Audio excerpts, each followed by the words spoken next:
going on, ladies and gentlemen? All right, let's get it, man. Got the dreaded 2020 Nurgle special, so we're going to be trying to... Maybe it will, maybe it won't, but we'll see. All right, so going to be getting the tourney started here. Let's go ahead and check this. All right. Got to make some announcements real quick, and we will be getting it going. All right, so Goblins, round 1 is live. Okay. Did he get to check in?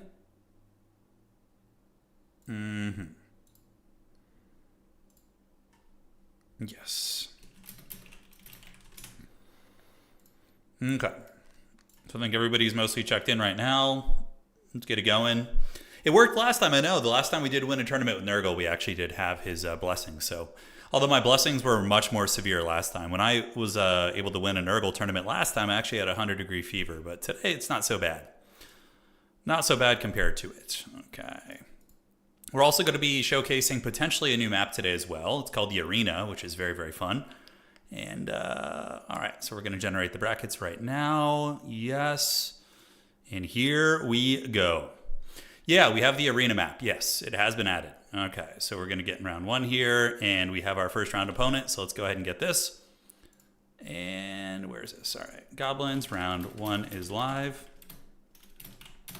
Also, locus of... Okay. Cool. So round 1 is live. Let's find our opponent. We're going to be the first... we might actually be able to get the new map here. Granted, I don't think the new map is super good for Nurgle. It's very open, so you'd be a little bit vulnerable to shooting and whatnot, but we'll see what we can do. All right, who's our first round opponent? Let's see who it's going to be. I will try and find a way to get some Chosen of Nurgle into my build, because they're one of the coolest units ever. Okay, so we got Boone as our opponent here. Okay, yo, we're up. All right, awesome. Let's get in our lobby, set this up here, and go from there. Yeah, I was practically a Nurgle chosen last time, that's right, when I had my afflictions, yes. All right, so my opponent's going to be here soon. Let's choose Nurgle. And, yeah, see what we can get done, man. I got some cool schemes today. It's going to be fun. Hey, Boone, we're playing. Nice. Let's have a good one, man. It's going to be good. Yeah, both the wife and I have a gold right now. Yeah, she was traveling a lot from Europe back to the States, and both got a little something, something. We got the 2020 special, and let's see what our opponent's going to be playing here. So, Empire. Okay. Banning, let's ban Crystal Lake. And then my opponent's going to decide what map we want to play. One sec, guys. All right. We're cooking, man. We are cooking. So we're either going to be playing the Arena, which is a new map, or the Putrefying Carcass, which is a Nurgle map. So in many ways, both maps are good for us. All right, let's do it. We're going to play the new map. Okay, so we are playing the Sons of Sigmar. And yeah, I do know this matchup. This is actually the last time I played in a tournament with Nurgle. This was one of the matchups we had some success with. Granted, there's a lot of room for innovation with the Empire here, I think. Let me find my build, see if I still have one. Do I still have one? Yes, I do. I think that looks pretty good. Nurgle's blessings upon ye. That's right. Okay, so how does that look? Is there anything else we want to change? There's Christmas Wookiee. Yeah, Santa Wookiee, that's right. You guys like it? I think it's a pretty great little picture. Yeah, he was a true trash goblin, that dog. Yeah, against Empire, I don't think like the big SEs are any good. You could arguably use a Noxbringer type unit. That could work. Everyone watching, if you want new player stuff, yeah, we got a lot of new player events going on if you're in our Discord, and I think RTK runs a lot of new player stuff as well. So there's links to all their Discord and whatnot in our community Discord. All right, boys. What are we going to be changing with the build? I think that looks fine. Do I want to get any sort of like a troll? I always feel like at least maybe one Bile Troll is okay here. We're going to be playing the Arena, which is the new map. The Arena. Oh, welcome to the Thunderdome, baby. Let's go. I am down with the sickness tonight, but it's the tail end of it. I'm starting to feel better. I mean, I took it pretty well. I think we'll be okay in a day or two. Because I had something really nasty. Like, I don't know, when I was playing in the Grubby event, the Grubby Warcraft 3 Invitational, I had something really foul back then. That lasted like a month or two. It was really bad. But so I think my immune system's still pretty fired up from that, which is good. So yeah, that's that. Is Kugath any good? Kugath is good, just not in this matchup. Kugath is very good against like vampire counts, for example. You trying to do the disturb thing? Yeah, the part at the beginning. Oh, it's brutal, dude. It's brutal stuff. Okay. So that would give me 125, which would be just short. Rotflies are an interesting tech here. Do we want like a Rotfly? What do they bring to the table? The Rotfly against Empire would supposedly be good against some of the... yeah, he's going to have grenade launchers. He's going to have all sorts of scary stuff. I think I'm not going to change my build. I think we're good. Let's fire it off. Skeptical Wookiee. Yeah, he does look a little bit skeptical. That's right. Yeah, you had a fever last night. Hope you feel better, man. Yeah, I managed to skip the fever part, I think. Yeah, just very, very light cold here. Yeah, but Kugath is good against Nurgle. He's good against Khorne. He's okay against Khorne. He's good in matchups where you're going to be dealing with melee factions that have mediocre shooting. Because despite his 15,000 HP, factions like the Empire and Gunline factions can kill him. Like Dwarves can do very well. All right, so welcome to the Thunderdome, ladies and gentlemen. This is one of our new maps. Check it out. Shout out to Sleepy Lion for this map. It's a very cool Khornate arena. It's pretty much Itza, but with blood and fire and, you know, yeah, you're in like a nice little hellscape here. You can see the Khorne lava being poured over there. And, yeah, rivers of blood. What better way to celebrate the gods of chaos? Blocker should be gone now. Apologize ahead of time. I won't be talking quite as much tonight, although maybe I will. Who knows? But most likely not. The Khorne Kool-Aid. That's right.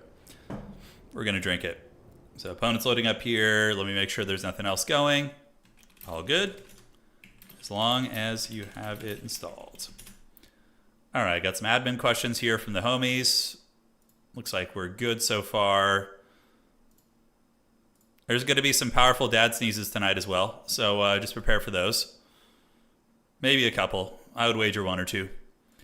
All right, cool. Admin stuff is all squared away, and my opponent hopefully will be able to load in here soon. Yeah, Nurgle against Empire is pretty simple.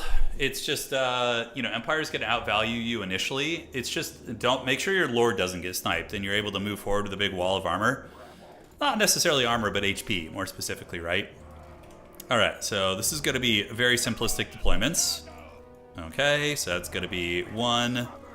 We're going to do 2 here. So you want shields in front, great weapons in the secondary. Great weapons are actually very good against the Cav, believe it or not. They do very well against the Cav. So 1 and 2. Nurgle Sorcerer, so the whole combo with this build is you basically spam spells nonstop, like cheap Nurgle spells.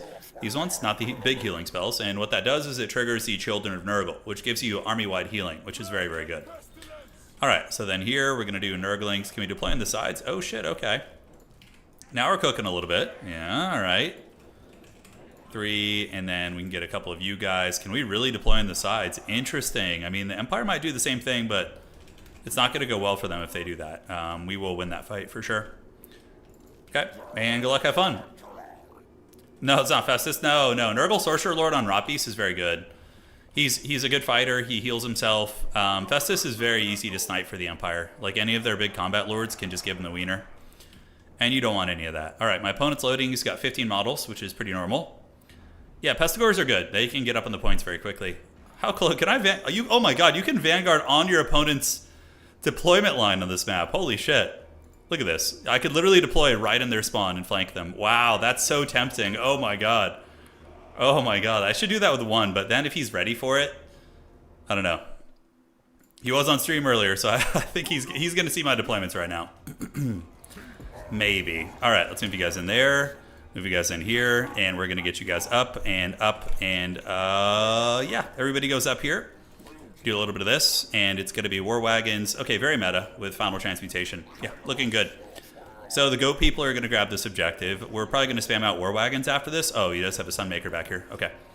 So we're going to park you there, get you here, and we are going to be eating the Sunmaker shots. We don't really have the means to shut it down, unfortunately, so we're just going to have to eat it. We're going to hide these goats behind this pillar right here and just be kind of troll about it. And Double Fury probably...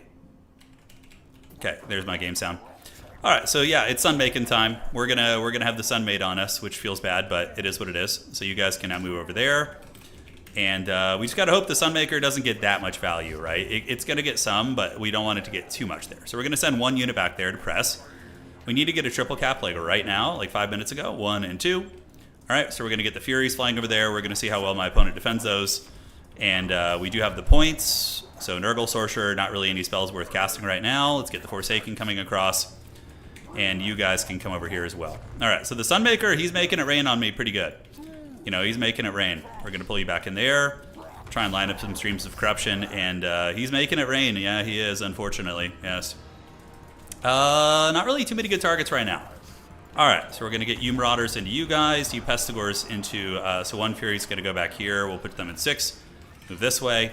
Keep our Sorcerer hanging nearby, get you engaged there, get you engaged here, and you guys are going to come around the top there and hopefully cause a little bit of havoc. Alright, so we got to see where we want to cast these spells.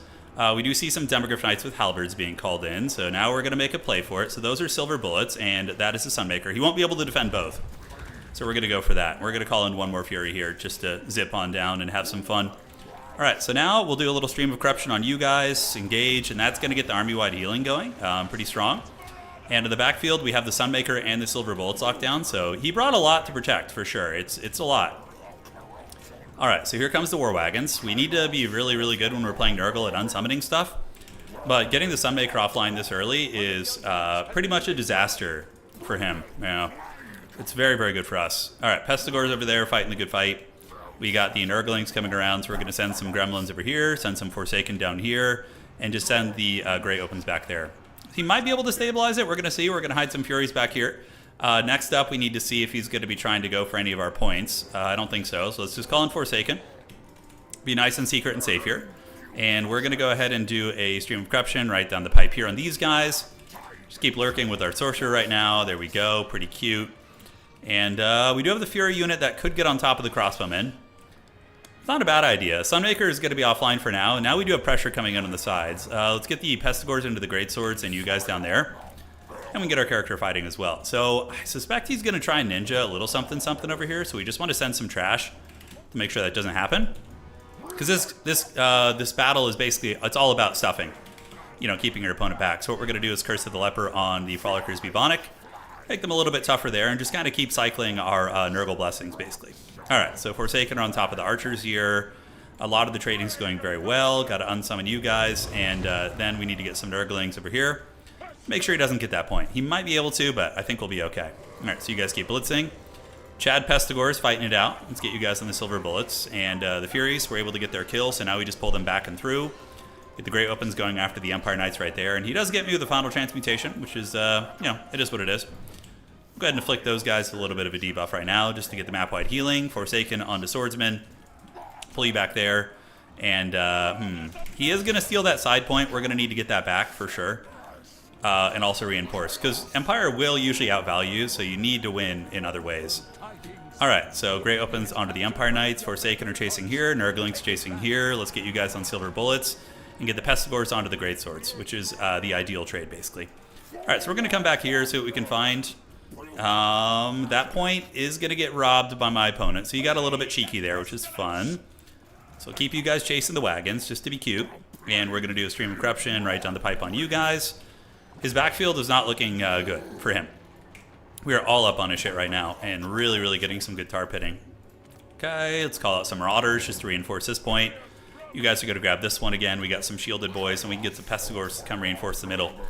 There will come a time when he's going to maybe be able to push me out of his spawn. And then I need to be ready to hold the counter push. Granted, the value is really close right now. And that is a really bad sign for him. That's a very, very bad sign. Alright, so we got you guys, a couple Empire Heavy Cav coming in here. Great Weapons can reform the ranks. Let's get on the objective. Keep the Forsaken blitzing into... Ooh, those are Knights of the Black Rose. And Gelt is going to be doing a Plague of Rust on them, I think. Is that what it's going to be? Final Transmutation, interesting. We're going to go ahead and do an overcasted, what's it called? Curse of the Leper. So that should reflect a lot of... Oh, look at the damage reflection. Nice. Very, very nice. Alright, so you guys keep grinding there. That objective's looking safe. Now we can mix in a core of... yeah, look at the... That was kind of a cool combo there. I think the game's just over. We got him stuffed too hard. He's going to have a lot of trouble getting objectives on the field. We can start calling in Marauder Horsemen most likely. We need to unsummon you guys. We have these Furies who've done their job. We'll just attack these Royal Turf Grip fights, and what we're going to do is we're going to slow them down too. Get them with the old Curse of the Slug. Okay, so the boys are all coming in. How are the control groups looking? These guys, I think, can be unsummoned somewhere. Just get them back in the pool. So we kind of need to keep the Grey Opens there, most likely. Don't have any big cav. We can go ahead and get the Horsemen out. I think that's going to be prudent. They can maneuver between the points and deal with the War Wagons with their throwing weapons. All right, you guys go here. That objective is amply defended. And yeah, we've successfully used the face-to-foot style. Demogryph Knight's getting dragged down. Empire Knight's getting dragged down. It's an even matchup, this one. But if it's, he probably doesn't have as much experience in it as I do. I've played this one 1,000 times, man. It is, it's all about the Nurgle bump and grind. Rubbing the sausages into the Empire sausage. And the Nurgle sausage will typically get the job done. Okay. Let's go here. These guys are all routed. We're going to move over that way. Keep the Furies waiting in his backfield in case he tries anything. Those Empire Knights are going to get dragged down. Gelt is going to be moving over this way, and we just reinforce the side point. Just kind of reinforce everything now. Make sure all of our points there are good. All right. So Horsemen, able to get their throwing axes and do nice work here. We're going to fan out a little bit, because I think he's trying to get me the Final Transmutation. So as long as he only hits one Horseman, it's really not a huge deal. Okay, so you guys do this. Furies overhead. We do see some archers. We're going to go shut that shit down right now. Get on top of the great swords. You guys go fight the heavy cav there. Let's pull the rot beasts over. Get some Nurglings to just reinforce on the side. And cool, man. Yeah, I think we're good. I think that's going to be GG. I don't see any path for him to come back. When Nurgle's ahead of you on value, it's not good. It's like vampire counts. You never want them to be ahead. All right. Well played, though. Cool build for my opponent. I think like a Boris Todbringer, although Balthazar Gelt isn't bad against Nurgle, all things considered. He's decent. I do think Boris is better, or even going with Volkmar, actually. Volkmar on his Pimp Wagon is a really good counter against the infantry spam. It doesn't like hard counter the whole build, but it's pretty effective. All right, so we're going to get in here, do a little bit of this. Miasma Pestilence to lower their stats on those Empire Knights. Cool, so they're afflicted, just like me. Yes, spread the Nurgle sickness. All right, you guys gather up, get Forsaken and Reserve here, keep the shielded units hunting where they can. These Empire Knights going to be dragged down pretty hard here. I really wish there was a way to see like the amount of healing you've done. I think that'd be really interesting for players. I mean, you can't expect such things from CA and multiplayer, but that would be very cool if you could actually be like, oh, you know, my army passive healed this much over the course of the battle or something like that, you know. All right, let's get the Grey Opens over here. Very, very cozy right now. We got all three objectives. Empire has grenade launchers, which is a brilliant choice, by the way. Good call-in from my opponent. Just a little bit too late. So they're going to get afflicted by Curse of the Slug. So then the Furies are going to be able to catch them. You Great Weapons are going to go right here. We're going to call you in and get these Horsemen going. All right, what do we got here? A couple Pimp Wagons. Okay, let's attack the wagons. Looking good. Yeah, Curse of the Slug is really good. It's an amazing spell. It's quite good indeed. We're going to charge these swordsmen. Do a little bit of this on these guys. Butter them up before we charge in. There we go. Give them the Nurgle's blessings. Get them to the Horsemen and stay on top of those grenade launchers so they can't shoot. Okay, so just baseline Marauders is fine. We have the full lockdown in the battlefield here. We're getting down to the sickness, baby. I mean, that's what's going on tonight. I'm on the tail end, I think, of it, of Nurgle's Affliction. It kind of started during that Dawn of War stream the other night, but now it's been a very brief one here, I think. We'll see. See how we feel tomorrow. Okay, gathering up. And Miasma Pestilence, just cast it. Not so much because of the utility here, but because of the army-wide healing. GG, well played. All right. Let's see what's going on. And there we go. And where are we? Okay, GG dog. Well played, Boone. Hope to run into you again, brother. I played some... No, I am hit with the Affliction, man. I have it right now. Him being sick makes the Nurgle play better. Gets him into the mindset. It does, you know. All right. So yeah, this is the Nurgle build for my Nurgle guide against the Empire. Sunmaker is cool. I don't hate it. It's hard to protect, though. If you're going to go Sunmaker, that's probably not the map for it. It's a little bit too small. Although, I don't know. One of the best tools you have to protect Sunmaker is probably a Knight of the Black Rose, because they kill Furies, like, instantly. Yeah. GG, dog. Well played, man. All right, that's game 1 for Nurgle tonight. And we're going to be seeing if big Nurgle can make it to the top 4 at least. That's going to be our goal tonight. So, and that was against Empire. Okay, here we are. There we go. All right, well played, Boone. And now we're going to be getting ready to get wrecked in the next round. We will see. Smallish tournament. I think we have about 20 or 30 signups tonight. Taking a look here. Let's go ahead and see. 1 second. And what's cooking? Okay. Blood Penguin defeating Austin. I was able to win my game. And a lot of games still going right now, actually. I know the Dark Lord Anticity is playing tonight. He's playing Attack Speed Enjoyer. It's like a turbo sweaty match in the first round. What's the best way to fight back against Nurgle, Vamps, Chaos stuff build? So, Mimio, you need to let me know what faction you're playing. Because Total War isn't so much a game where you bring a general build for, you know, all across the board. You build your armies based on what faction you're fighting, right? So I would need a little bit more details and then I can answer your question. Yeah. Yeah, the Tomb Kings tournament was good. We had a good run. It was very solid. Do you think Furies are overtuned? Not at all. No, Furies are fine. You know, they die very quickly, right? They have demonic instability, so if like one thing goes wrong for a second, they just disintegrate. They are very good though. Hey, Spoons, thank you for the raid, man. Thank you. Sorry I missed that. I was in the heat of the game. Yeah, Knight of the Black Rose are... honestly, dude, Knight of the Black Rose are the best cav against Nurgle. They're super good. Demis aren't a bad choice, though, either. But, yeah, Black Rose Knights, they have anti-infantry, so they wreck Furies because Furies are infantry-sized, and they also kill Nurgle infantry, right? I don't know, boy. If you head to the Discord, you can see. You're in our Discord, right, boy? If you are, you can see what faction he declared.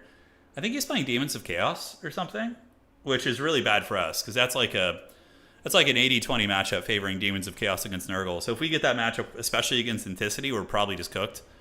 So basically, you just have to hope I can avoid him tonight if he's playing Demons of Chaos. All right. There's a reason why Nurgle is one of the worst factions in the game. They have some good matchups, and then they have some that are just unwinnable against equally skilled players, basically. Not too many, though. Mainly, Demons of Chaos is really bad. Tzeentch is really bad. Let me think about that. So what matchups are like 70-30, 80-20 against Nurgle? Demons of Chaos is almost unwinnable. Tzeentch is really bad. That's like a 60-40, 70-30. You know, aside from that, it's not too bad. Slaanesh is pretty Slaanesh favored too. But it's possible, but not good. Yeah, honestly, maybe just like 3... Wood Elves are also terrible too. But yeah, there's only really... The Demons and Tzeentch are the ones that are really bad. Changebringers just ruined their entire career. Yeah. Yeah, let me show you the Black Rose Knights against Furies. So we'll get these guys. We're going to do this. Okay. So if we're playing Empire... I'm going to do a little land battle here, the testing format. Okay. And then we have the Furies. We'll just do like Furies of Nurgle, for example, right? It's a fine test. All right. It's just going to be against AI, so not going to be the best test ever. But yeah, so you have a Black Rose Knight. Let's go ahead and do the Pillar of Bone. The Bone Zone, baby. Now, you just lost first. What else? I needed you to lose, though, because my only chance of making it to top 4. If I play Demons of Chaos with Nurgle, I'm cooked. So I need those Wood Elves to keep you out, or else I'm cooked. Attack Speed Enjoyer is very good, too. There's no shame in losing to him, that's for sure. All right. So let's go. We're going to get these guys going here. Are they just not going to attack? They're just like, I want that Empire Lord real bad. All right, so let's say some Furies land on your shit, right? Black Rose Knights, you charge them in. And they'll mulch them up. So this is 2 Fury units, right? And Nurgle ones to boot. And the Black Rose Knights are able to, you know, cut through 2 Furies here pretty effectively, I would say. Can move this guy out so he doesn't interfere with the test. But overall, they take very minimal damage. And had it just been 1 Fury, it would have been much quicker. But they do a good job of it. They really cut them up. Plus, also, Black Rose Knights are very good against infantry. So, like Marauders, even Pestigores isn't ideal.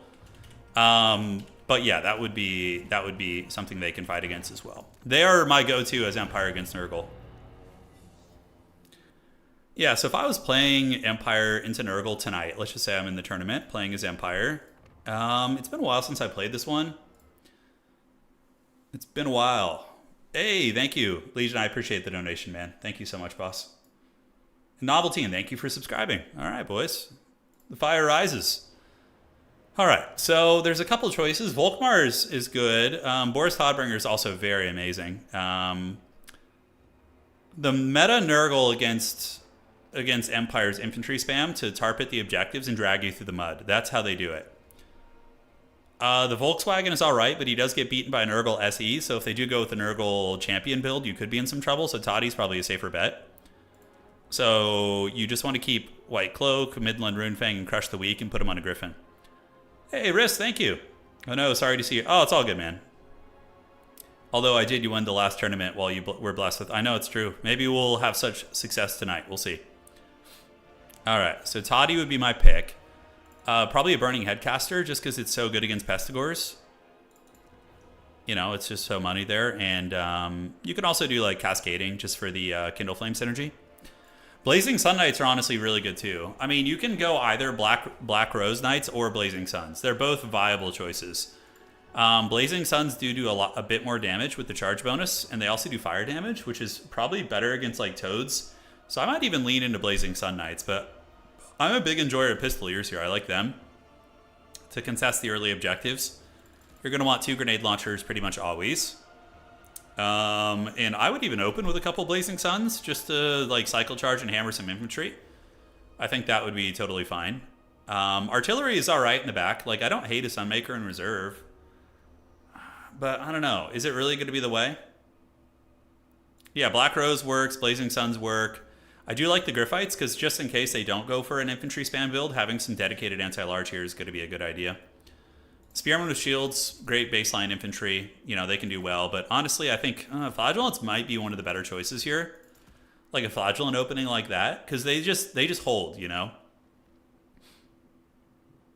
Yeah. No, NH, it's a tricky game to learn, but you get there, man. If you join our Discord community, there's a lot of great people who can help you out and get you going where you need to be. Yeah, I do like Flagellants in this matchup, and Sigmar Suns too. A couple of great swords in the mix, not a bad idea.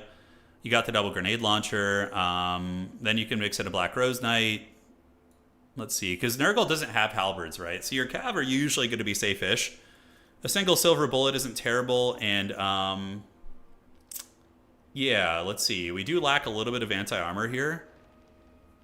So maybe we cut one Flagellant, get another greatsword, and then I think aside from that, we're pretty good. Just got to find a way to get a little bit of dough here. Silver bullets are all right. They're not like super necessary. You got the triple pistolier for a little bit of battlefield utility here, and Free Company Militia. Yeah, that's what I was missing. I was like something really essential is missing here. And Free Company, they're super good. Yeah, here you go. Here's your build. This is a good build. It's going to be very micro intensive though, because you have to cycle charge really well on the Blazing Suns, but you just use them on Marauders and Nurgling some Plague Bearers and things like that. Yeah, I think this build looks pretty good. Arguably, it could use more cav. Like, you could cut a greatsword and get an Empire Knight. Something like this. But, yeah, that's a good build.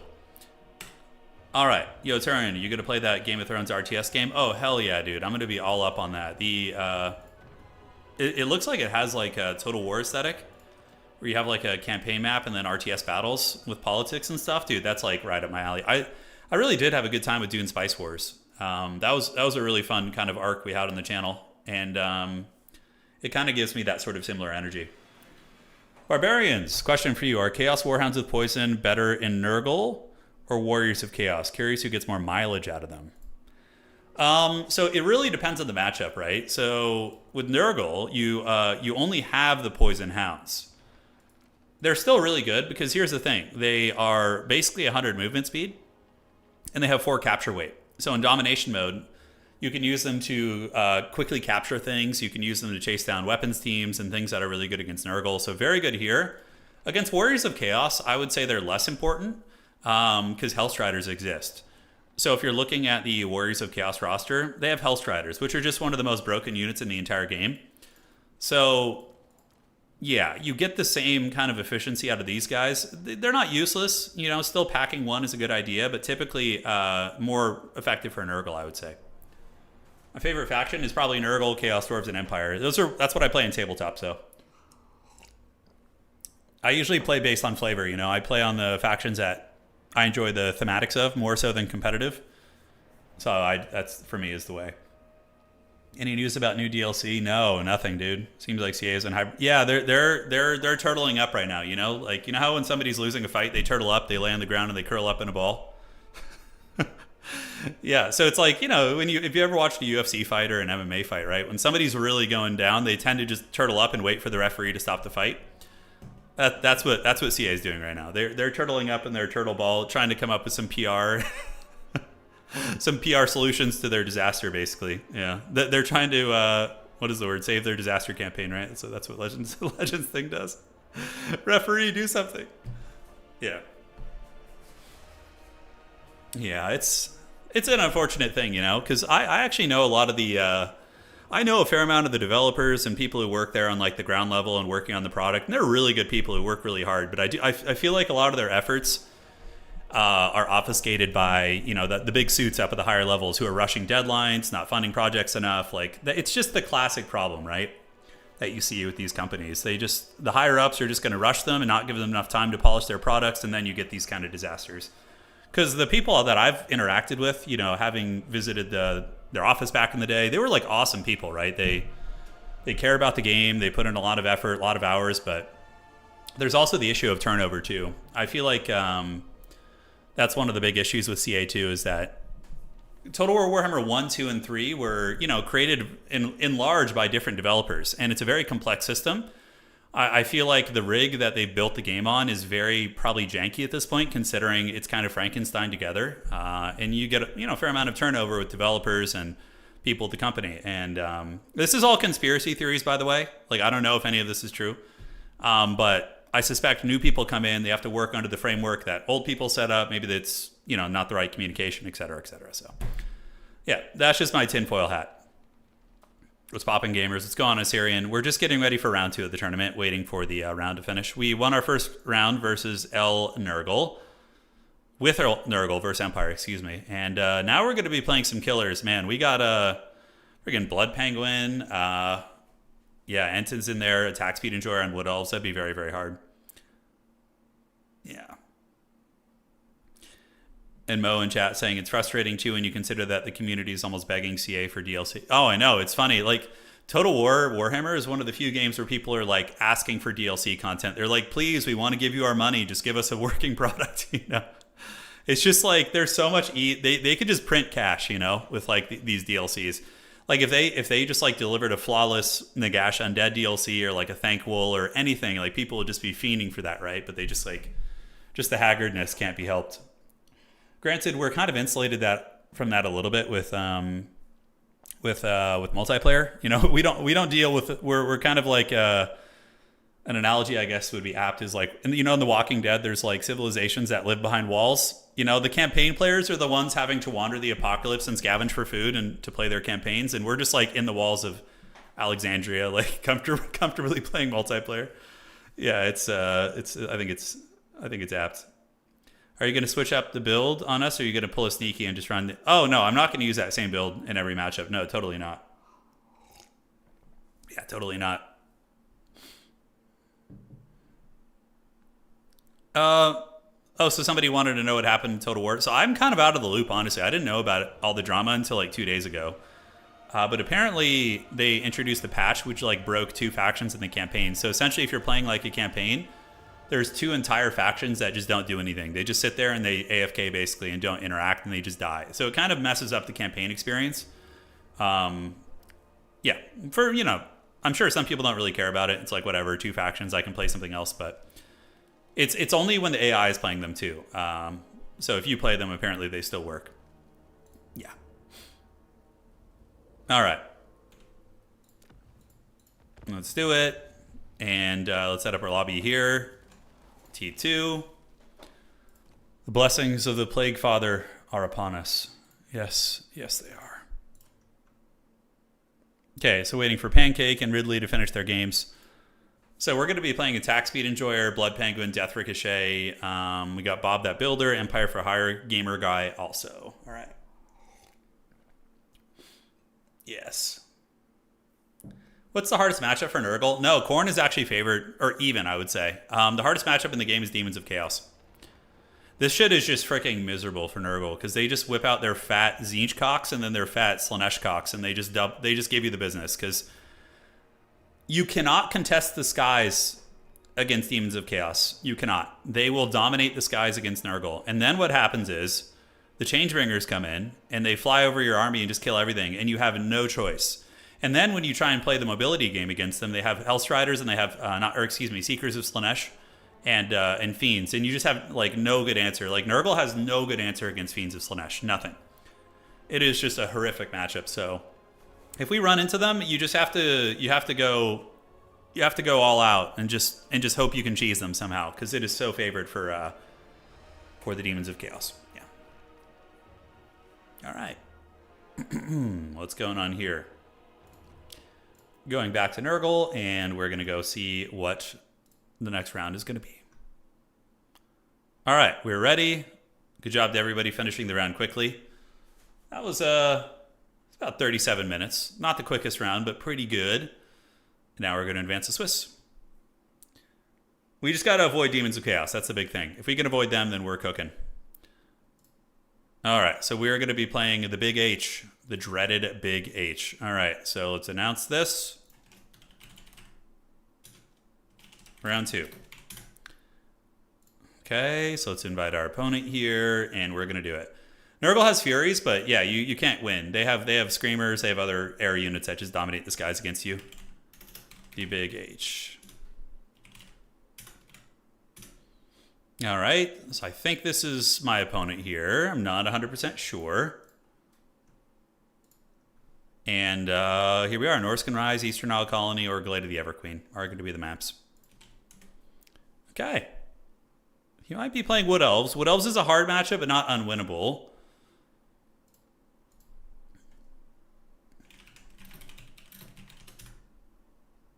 Okay, there we go. No, yeah, the Demons of Chaos dominate Nurgle pretty hard. It's cursed. It's really, really cursed. Yeah, fortunately, Anticity lost in round 1. Yeah, I know. So, I mean, but I'm likely to lose another game too, and he's likely to win all his games from here, so we could run into each other still. We'll see. Rise. Okay, don't know what he's playing yet. Wood Elves, I got some fun tech against him. Oh god, it's Slaanesh. Oh no, oh no. All right, let's do it. Banning. Let's ban. Cool. So we got Slaanesh here, guys. It's winnable. It's hard. This one's very hard, but it's not unwinnable, guys. It is. There is hope. It's slim, but there is some. All right, Wookie, here you go, buddy. I think I have a build for Slaanesh. Let me see if it's any good. Yeah. This is the style here. Okay. I'm ready for it, man. I am ready to go. Not knowing the game, but I'm also sitting here hearing Turin saying that some matches are just you know what? So crazed, like this game, its meta balance is honestly better than a lot of RTS games. There's only a couple factions that, like, there's 24 playable factions, so there's inevitably going to be things that are hard, but like you have a chance with everything. Oh, he picked the map he picked the one map I have a chance on. All right. Yes, Rise Champions. Okay, so we're going to do this. And here we go, man. I'm down with it. Let's party. I got my build ready. And, yeah, let's see what my opponent picks. So we're going to be playing Eastern Isle Colony. Choices. I'm trying to see how we want to do this. Yeah, the balance in this game is pretty good. It's solid. And if you play competitive, like high-level tournament play, what you end up doing is you have a pick and ban system, so you can avoid your bad matchups pretty much nonstop. I don't know how much I like that. Yeah, is that a good choice, or do we cut this? What else is good against Slaanesh? Maybe these guys. Probably get that. Yeah, that doesn't feel like a bad idea. And then we can cut you and get this and this. All right, good luck, have fun. So we got Slaanesh versus Nurgle. It's a hard one, but on this map we do have a chance. We do have a chance here. What do you think of... No, CA isn't going to have anything to do with the multiplayer meta except for bouncing changes. That's for sure. That is for sure. The doggy looks exactly like a gremlin. It's him. It's Mogwai, dude.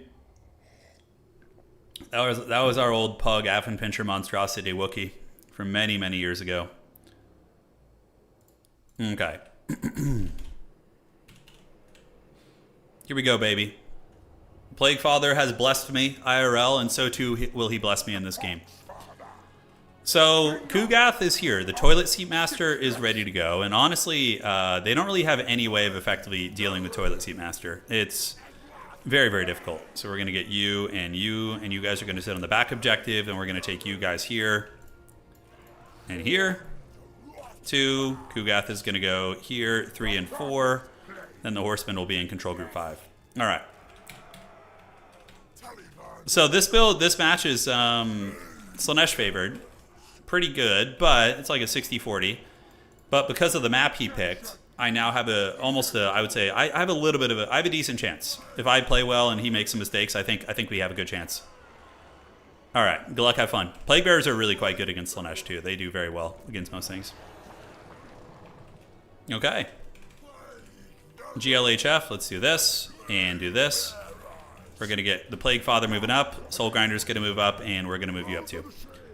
Okay, and Kari is here. Marauder Horseman, which we can shoot with our Noxbringer once we get closer. Kugath is already throwing his toilet seat bombs at them. We could probably save the ammo. And if he tries to skirmish with me, we just blast him in the face like so. There we go, and he dodges it. What a champ. Oh, we hit him, never mind. Okay, so if we hit him, it drains his ammo, which is so nice. Okay, so the idea is we use Kugath on objective 1. That forces him back to our home objective where we have the advantage. That's like the entire strategy here. And you guys are going to pull back. Yes. We're going to get our Noxbringer to rotate between the 2 points here. And now you're going to shoot there, blast those guys. Kugath can go fire at will. Because why the hell not? Did we get him?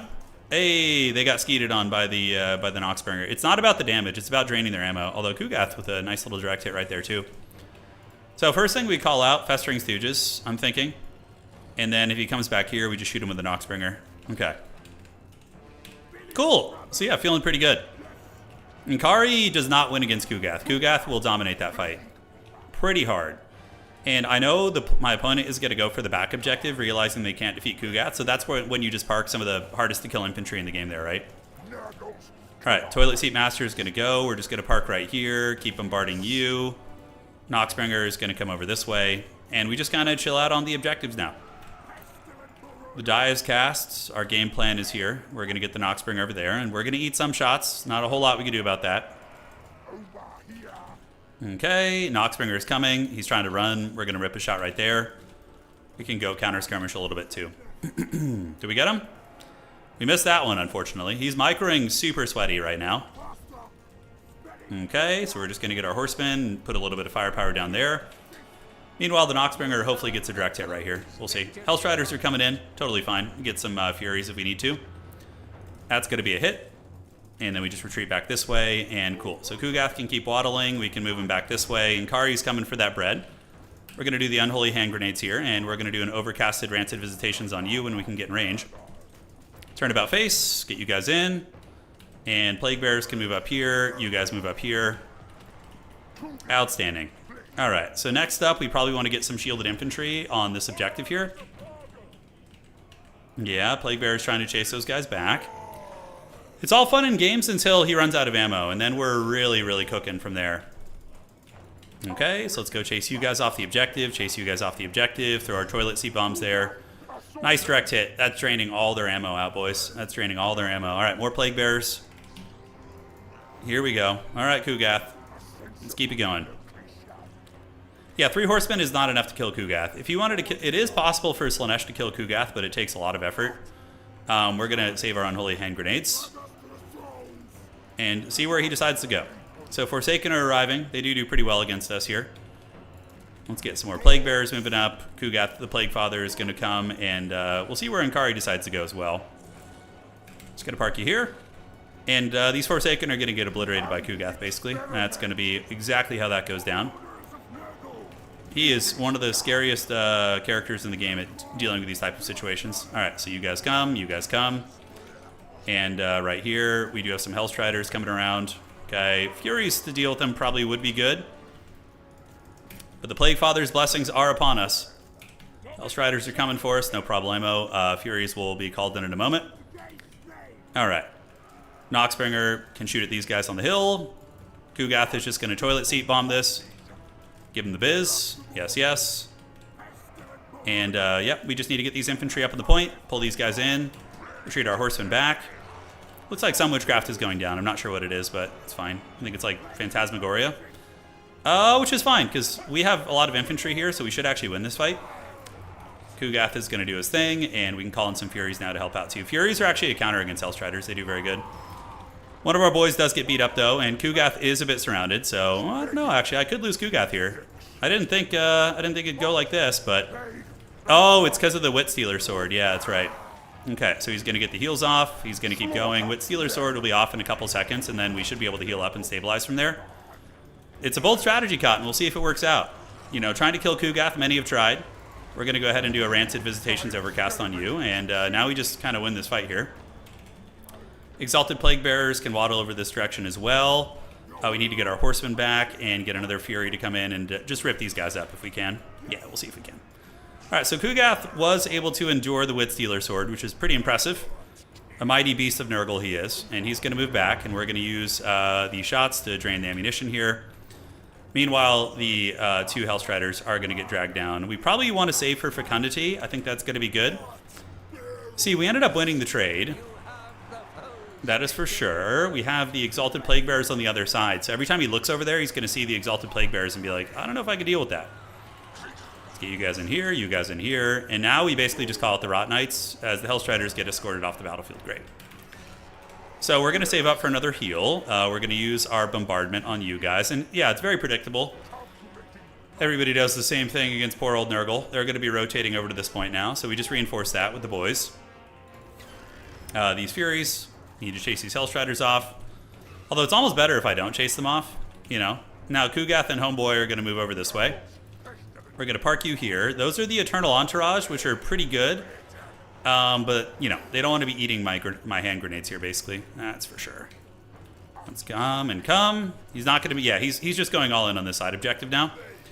Festering Stooges getting hit with Pavane of Slaanesh is kind of scary. But not the end of the world. Okay, let's do this. Get another Plague Bearer coming over here. And you can see how this matchup's kind of stressful. It's just kind of constant Benny Hilling here. So yeah, the Festering Stooges, if anybody's going to be eating a fat charge to the face, it's going to be them. We're going to go ahead and get you with the Rancid. Get you with the throwing weapons. Get you in there. And Festering Stooges, absolute Giga Chads, man. Just taking it like champs. All right, let's get you guys there. And you guys come across too. Horsemen can charge in, break these guys. Curses. Nurgle, preserve us. Plague Bearers. We're going to want some goats to come over too. Pestigors. All right. So that's been dealt with. You can see that Inkari is almost dead. Not quite as tanky as our boy Kugath. Festering Giga Chads are very much alive. And once I get one more Rancid, we should be able to kill that character there. Okay, Noxbringer has done his job. Kugath is attacking here, being attacked by some cav, which is fine. Those are the Hell Scourges. They're a little bit better against infantry, so we want to be careful with that. But no, this is a pretty easy way to get the map back for us. So you see what I'm saying about this map being like a godsend for us? All right, we're going to put you guys in guard mode and try and rip some Unholy Hand Grenades right now. We're just going to try and rip some and see if we can get some damage there. Furies, let's use them on the Eternal Entourage here. Get you guys going, and we might need to get some reinforcements over here. The goats have come, so let's get the goats in there. Kugath in a little bit of a dangerous situation, but we're just going to Rancid you again. Should be fine. All right. So we have probably too many units over here. We're going to need some Plague Bearers back there, and we do get the Rancid on Inkari. Inkari is not going to die here, but is going to be very low. We're going to throw the toilet seat bombs there and see if we can get it done. And now we have a Fecundity for Kugath. Nice. Eternal Entourage almost dead. Let's get another goat in there as well. Call those guys in here. And Inkari is dead. All right, that's really good. So now we just Kugath all over their faces, basically.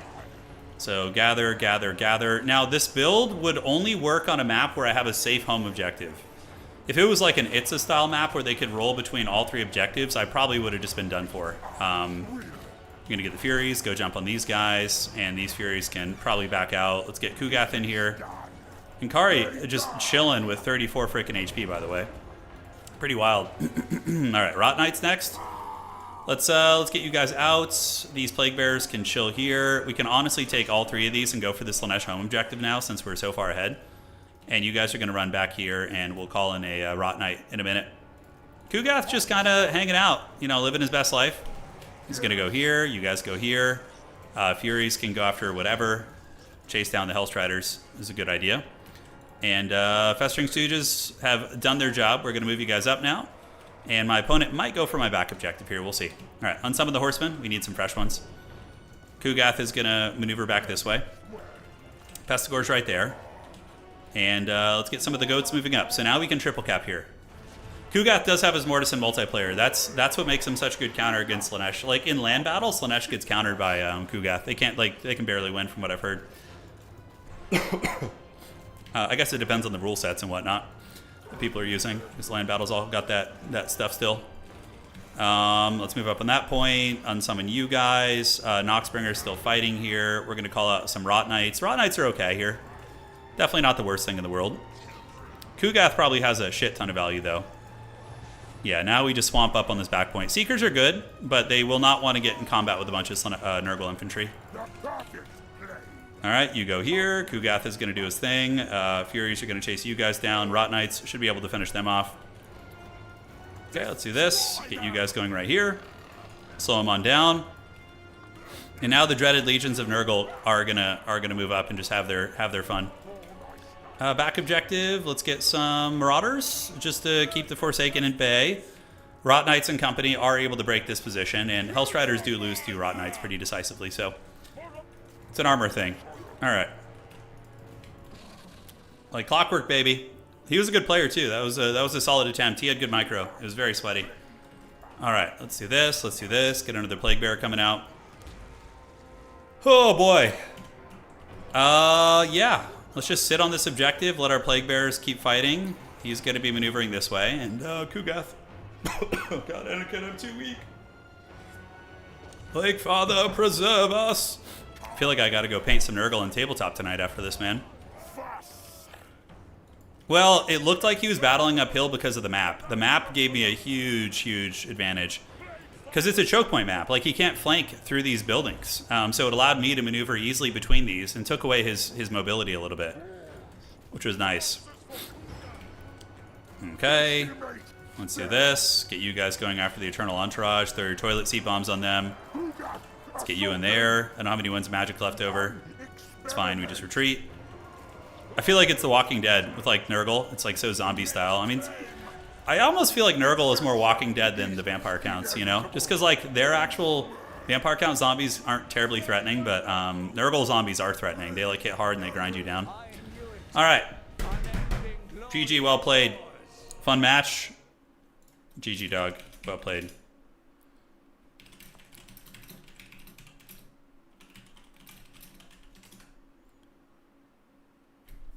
All right.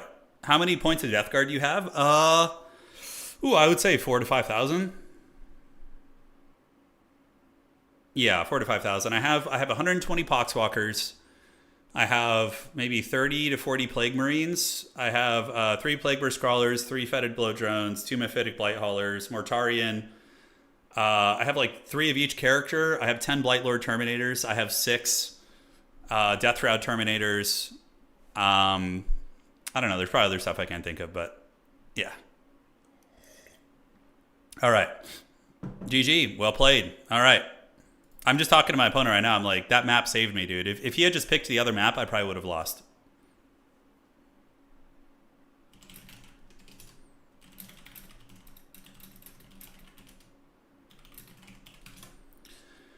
Okay, let's report that game and go from there. Yeah, Nurgle, Death Guard is my favorite. I'm kind of, when 11th edition comes out, I don't have a Great Unclean one.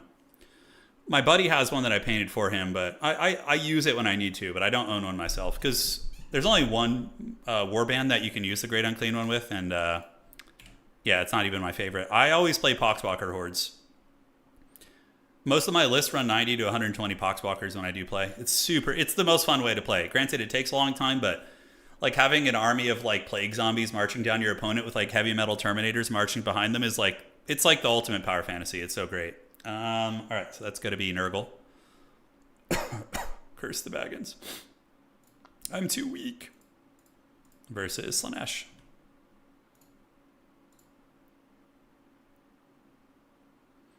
Well, Plague Burst Crawlers, I think I like more, Bradley, because of the fact they have indirect shooting. So their mortars can clutch games. Even though there was a nerf to it, they're still really good at shooting behind buildings and things like that. Death Guard, yeah. I don't have a Nurgle. I have a Nurgle fantasy army. So for Warhammer Fantasy, I have a Chaos Warrior army. So I have like, I don't know, 30 Chaos Warriors, some Chosen, Chaos Lord, some Giants, a few other things. I never played Darktide. No, I never did. It's too much clicking for my old man hands. Although I have been playing Zomboid. Zomboid is so fun, by the way, man. In that army, what do I use as fodder? In Warhammer Fantasy, I use Marauders as fodder, and then as in the Death Guard, you always use Poxwalkers. They're so good. Yeah. Yeah, they're so good. Yeah, Mortarion is great too. It's really, what's fun about Death Guard is their like big centerpieces are actually competitive too. Like Mortarion is very good, very point efficient, pretty strong. Someone tell Vampire Count CA to give Vampire Counts tier 3 elite infantry. You want Death Knights on part of Chosen? Yeah, like Foot Vampire Blood Knights would be cool. I don't know if that's a thing, but I don't know if that is a thing. We're gonna do some Zomboid again. I'm gonna start a series on the channel that is not live streamed, but it's like a survival series. So it'll be like a campaign in Total War, recording one of my character's survival adventures. Then the series will just end when he dies, basically. Yeah, that's how we're gonna do it. Get any conquest, Brandon? Are you talking about for Total War conquest mode, like for the alternative to land battle? I don't really like. I prefer domination. It feels like a more complete RTS experience to me, so I prefer it. Yeah. The Gotrek and Felix books are fun. They're really simple reads, you know. Really simple reads, and they're great fun. Yeah, I enjoy them. It's not like a book where you need to be, you know, really, you know, if any of you guys ever read the Silmarillion, it's like reading the Bible, you know. It's like, and John did this, and then Peter did that on the 5th age of this and that. And, you know, there's books like that, and then there's books like Gotrek and Felix, where it's like, and Gotrek lopped the head off the Bloodthirster with his rune axe. And Unga Bunga. I don't think so, Brandon. I think the meta is probably a little bit more stagnant in Conquest. Like, in Land Battle and Conquest, from what I've seen, the meta is more figured out. I think the meta is a little bit less flexible, because it's the same meta we've had for like 10 years.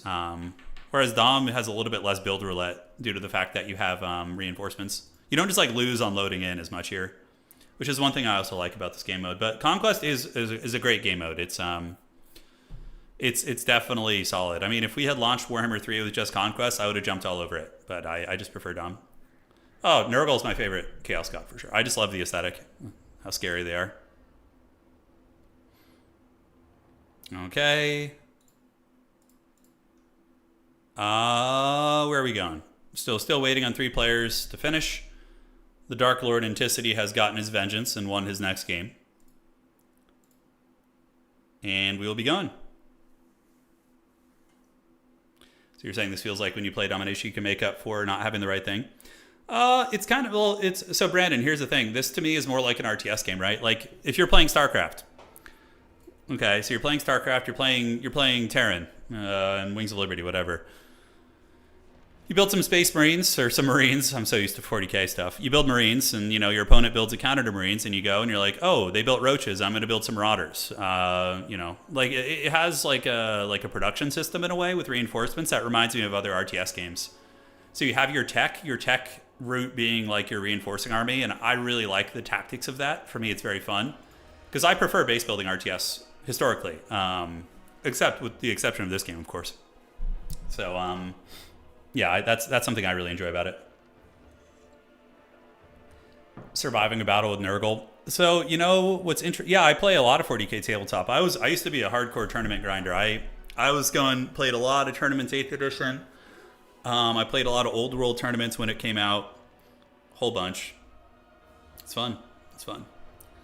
But the way that Nurgle plagues work in 40k is that they're stronger when the Nurgle forces are around. Like, because the Nurgle plagues from 40k, and I assume it's the same for fantasy, I don't know, are like warp craft. So they're the product of the warp, right? So when the connection to the warp is cut off from a certain area, when you remove the demons and you remove the plague marines and the Nurgle forces, the effects of the plague diminish a bit.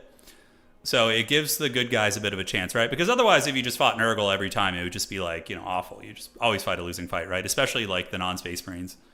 But that's how it's kind of depicted in some of the stories. Yeah. No, I haven't heard that one. Lawfully, well, I have not. All right. Yeah, they're still playing. Very sweaty games going on. Attack speed and ricochet. And yeah, a few other ones finishing up here. I'll be back in just a second, guys.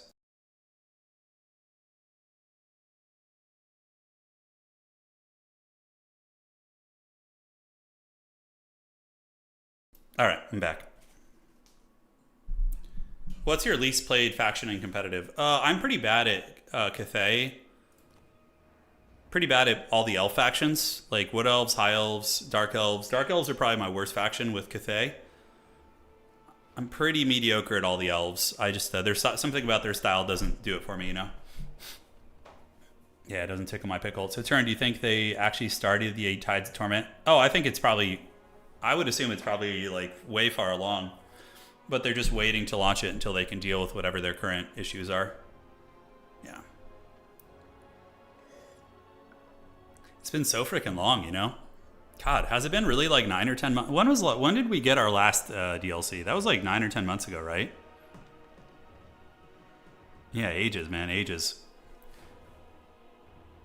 Age of Sigmar does have some really, really good models. Yeah, I see some guys talking about that. I really dislike the universe for Age of Sigmar, but some of the models are really good. If you've ever looked at the Chaos stuff, the Nurgle models are great. Yeah, look at these bad boys. Look at these chunks. Yeah, because in AOS, you combine the demons and the mortals. Like Lord of Blights is really good. I think that was an End Times model, though. I'm not sure. You have Blow, Brought Spawn, Festus the Leech Lord chilling, being a homie here. It's cool that you could still get Festus. Maybe I should order him for my fantasy army. It'd be fun as like a sorcerer. These guys are really cool. These are like Nurgle cultists from Age of Sigmar. I think they look freaking awesome. Yeah, like swamp dwelling, Nurgle, poison cultists. Yeah, those things are rad. But these are hands down the coolest models. These guys, the Putrid Blight Kings. I use these guys for my chosen in fantasy. So in my Nurgle army in fantasy, I use these guys as my chosen models. Yeah. Oh, Nurgle's gonna get a refresh soon, huh? Maybe that'll eventually tempt me over to the Sigmar gaming. We'll see. We will see. All right. So let's refresh this. Do a little bit of that. All right. Damn, these guys are taking their sweet time with these games, man.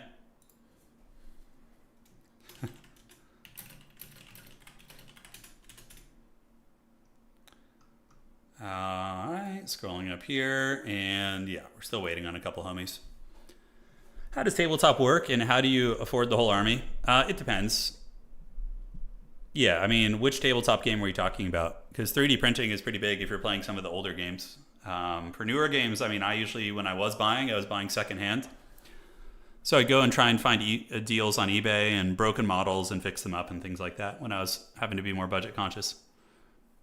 Empire does have a Wizard Lord and tabletop boon. It does. Yeah, it's really nice. You can use a wizard as your general. Yeah. Just take out a second mortgage.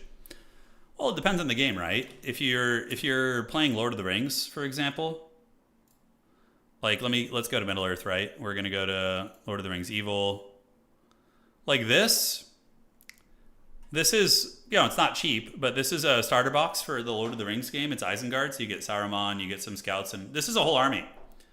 Like if you're just playing casually with your friends, this is a fine army. It has Grima, it has Saruman, and it has a massive amount of Uruk-hai.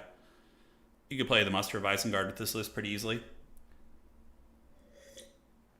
No Berserkers though, which is sad, but yeah. So, some of the Games Workshop games are actually affordable, and the Mordor host is pretty good too. You get Witch King, you get a bunch of Warg Riders, and like honestly, any of these orc characters or orc models, if you just put them on top of a rock, so when you're building them, you put them on a rock, okay? Then that's going to be an orc hero. Like, it's so easy to kit bash in these games and save money.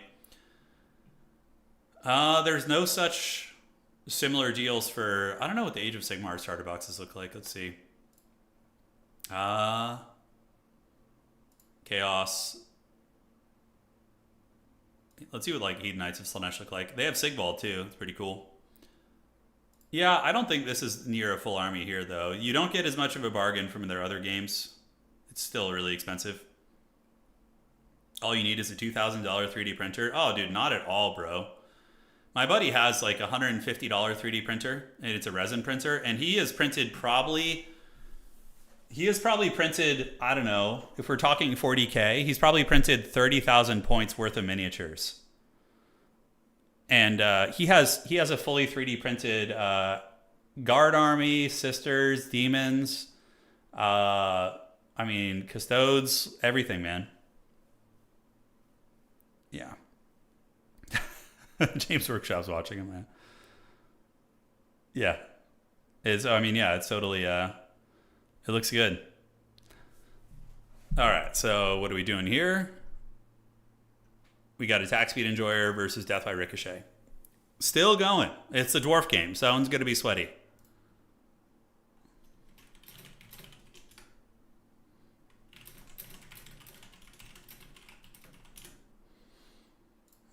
Okay. Let me know when done. All right. It depends on what kind of a printer you're using. So my wife and I, we have a 3D printer too, but we don't print miniatures with it. We just print terrain. It's so we have a plastic printer. There's two types of 3D printers. You have a plastic printer, which is prints with plastic filament. It's not really good at small details, so you can't really print miniatures very well with it. But it's excellent for terrain and battlefield stuff. But if you want detailed miniatures, you need to get a resin printer. We're going into game three right now, yeah. What's your hot take on Leagues of Votann? I don't know. They don't really do it for me. Like, I feel like Leagues of Votann are cool, but I'd rather just play Mechanicus. I feel like their aesthetics are pretty similar. I mean, they're alright, I guess. Yeah. Okay. Let's fire it up here. And they're done. All right, so we're going into round 3 now. Here we are. And cool beans. You ate some turkey and you feel like Mr. Snoozer now? You're going to fall asleep on us, huh? All right, advancing to the next round. Thank you guys for joining tonight. It's been a fun tourney so far. We're 2-0. Yeah, I don't think I've actually ever met anybody. Oh my god, we got paired down into Anticity. That's so unlucky. That is so freaking unlucky, guys. Holy shit. Now we have to lose the Demons of Chaos. Oh, that's so unlucky. We were 2-0 and we got paired down into him. Oh, of all the people that could happen to. All right. Round 3. Good luck, have fun. This is literally my nightmare. We just can't catch a break here, boys. All right, so we pretty much have a 5% chance of victory in this cursed matchup. Unless he memes, which he doesn't usually. All right, paired down. So let's do that. Paired down into an easier matchup, surely. I know. Rigs, conspiracies. All right, so let's see what the maps are. That's going to determine a lot here. At least it'll be over quick, and then we can just chill out. So there we are. Use the dreaded Wookiee blocker, we will. He's coming. And what do we got? On the bright side, I will get a good tiebreaker. So if I lose here, which I will, because it's a cursed matchup. If we win the rest of our games, our chances at top 4 are going to be very good. Blazing Ramparts, Haunted Vale. Who's banning first? I am. Okay. Okay, we'll ban. So we got Brave Valley. Blazing Ramparts. Which map do I want to ban? Brave Valley, I guess? Yeah, let's ban the Brave Valley. Drums in the Deep, I know. Was it sweaty round 2? Yeah, attack speed's really good. Okay, we're going to play Blazing Ramparts. All right, let's do it. The Blazing Ramparts are upon us. And let the suffering begin. Let's get our Wookiee blocker up here. The homie is ready. Do I have a build save for this? Oh, Demons of Chaos. Demons of Chaos. I apparently have 2 builds saved for it. One of them is literally called Face to Foot Style, which is pretty funny. I'm trying to think if there's like any forbidden text I could do. That would be nice. He already has a build ready to go, which is never a good sign. Probably pretty confident in this matchup, I would wager. Uh-huh. Looks fine. And then we can get you.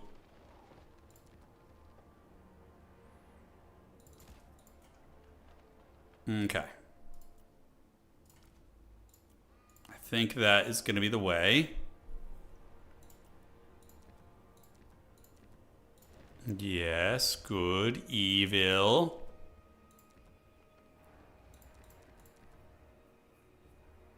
Okay, yes, and yes. Almost ready to go. Then we'll get a little infantry unit down here too. Okay. 2, 3, and 4. Plague Bearers kind of get wrecked by all the Tzeentchian infantry, which feels bad. You typically don't have a good time with it. What do we want to do here? Move you there, I think, is prudent. And then we have you. How can I save some money?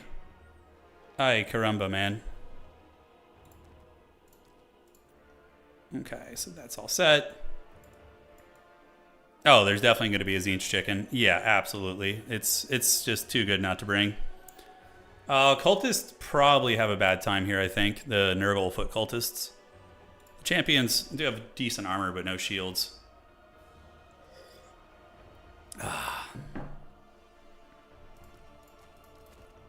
Okay. Let's get you in there. Forsaken have always been pretty good. Shielded Marauders probably decent too. Granted, they're just kind of sacrificial chaff. Because there's going to be Fiends and Seekers all over the battlefield. So that's it's hard to deal with, man. Hard to deal with. Yes. What about Chaos Knights? I always wonder about them in this matchup. Chosen of Nurgle are cool, but probably get cooked by the Slaanesh stuff a little bit too hard. I would wager. What do we actually get out of Chaos Knights? Do we get anything out of Chaos Knights? I don't think so. They just get dominated by too much of the like Seekers and Furies and you know, things like that. The Greater Demons, the Battletoads. Spawn are interesting. You know, they can fight. They can at least fight against like Bloodletter equivalents. Yeah. Oh boy. Okay, 3 of those, and we'll get the little Nurglings here. All right, let's go get put in the trash can, boys. Hopefully it'll be over quick. This is like the one matchup I wanted to avoid tonight, dude. Oh, God. Yeah, Chaos Knights just get wrecked by Screamers and all sorts of demonic entities. Good luck, dog. Good luck to Ant. Hey, it's a win-win, you know. It's a win-win. Strong tiebreaker coming our way. Thank you, Rune. I appreciate it. All right, so it's time to fire it up. And let's see what is cooking. Let's see what is cooking. Okay, so we have 1 or 2 of these guys. All right. Got you. And then we have a big Air Force. Because if we don't have a big Air Force, we just lose to the scary boys. Yeah, we got some tricks. 4, 3, and 2. Okay, that looks pretty good for me. All right. Let's have some fun, man. Let's see what we can do, man. We got to go kind of cheesy to beat the Cheese Master here. So we're going to see how it works. Oh, I'm playing to win. I always play to win. Okay. So what does he got here? He's got a lot of mobility coming in. Okay. And our scary SEs are going to move here. He's got just mass fiends, so it's very different than what I expected, actually. Uh-huh. And uh-huh. Put you guys back here. We're going to need to get something to buffer those guys out, that's for sure. Okay, Furies and whatnot are going to hide. Hey, we did actually hit one of the Seekers. Look at that. I didn't think I would actually make contact there. Yeah, so I'm actually unironically thinking Spawn are going to be one of my better bets here because they're just going to be able to withstand the shock damage. What is he magic missiling right now? Is it my Furies? The Rot boys? I don't know. Weird. Okay, so we're going to get some Spawn out. They're going to waddle up this way.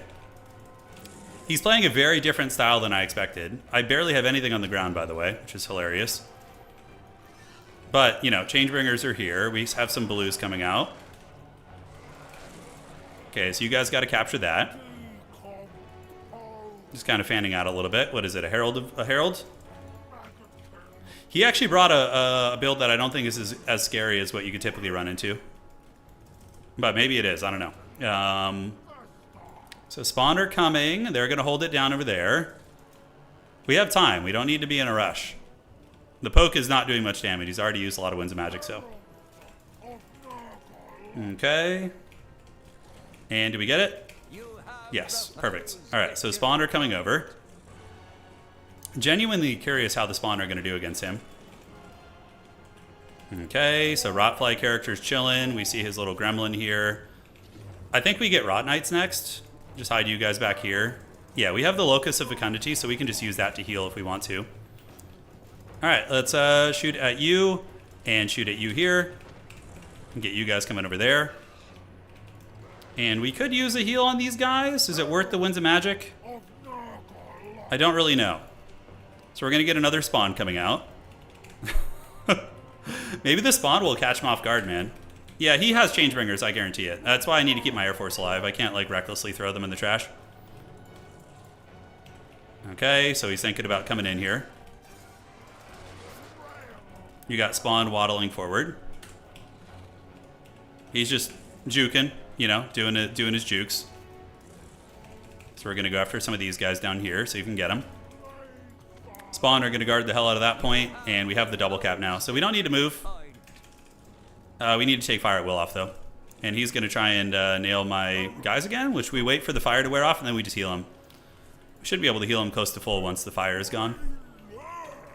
All right, so Rot Knights are going to be next up, and then Angels of Decay will be soon after that. Okay, let's go after the blues. And are they still on fire here? They are not, so now we can just use a Fleshy. Although, did they get lit on fire? They did not. Okay, great. So the Meme Bringers are out, so Homie's got the dreaded Units of Doom. We do get a little heal on those guys, which is great. And so far, we're just chilling. We get some Roddies out, and we're going to just chase these guys if he wants to play that game. We will 100% just chase. All right, so those guys are getting it. We're going to go ahead and switch on to you guys. We do eat it pretty strong here. And now, do we want to go after these guys? It's going to be hard. Let's pull back the injured one. So we're going to get all our Furies getting in on his, and then we're going to keep looping around. Go here. You guys go here. We can drop a Locus of Fecundity right there as well, and hopefully that'll do some fat healing. All right, pull you guys back. Pull you guys back here. And one of his Furies is going to die, which is nice. So at least we do get the consolation prize. Okay, let's do that, and we're going to have to just keep fanning out and chasing these guys, basically. That's going to be our only play. All right, so you guys run back this way. Let's get you guys in there, you guys in here. Rot Knights come out, and hopefully we can win this fight. All right, let's go check. We're going to go ahead and do a big overcasted one there. And we have been able to catch his Changebringers, although very clunky on the pathing there. But if we can kill them, that's pretty damn good. All right, so you guys fight with the Spawn. I don't know where the other one went. Rot Knights are going to come here. And do I have anything fast I can get over there to help with? Not really.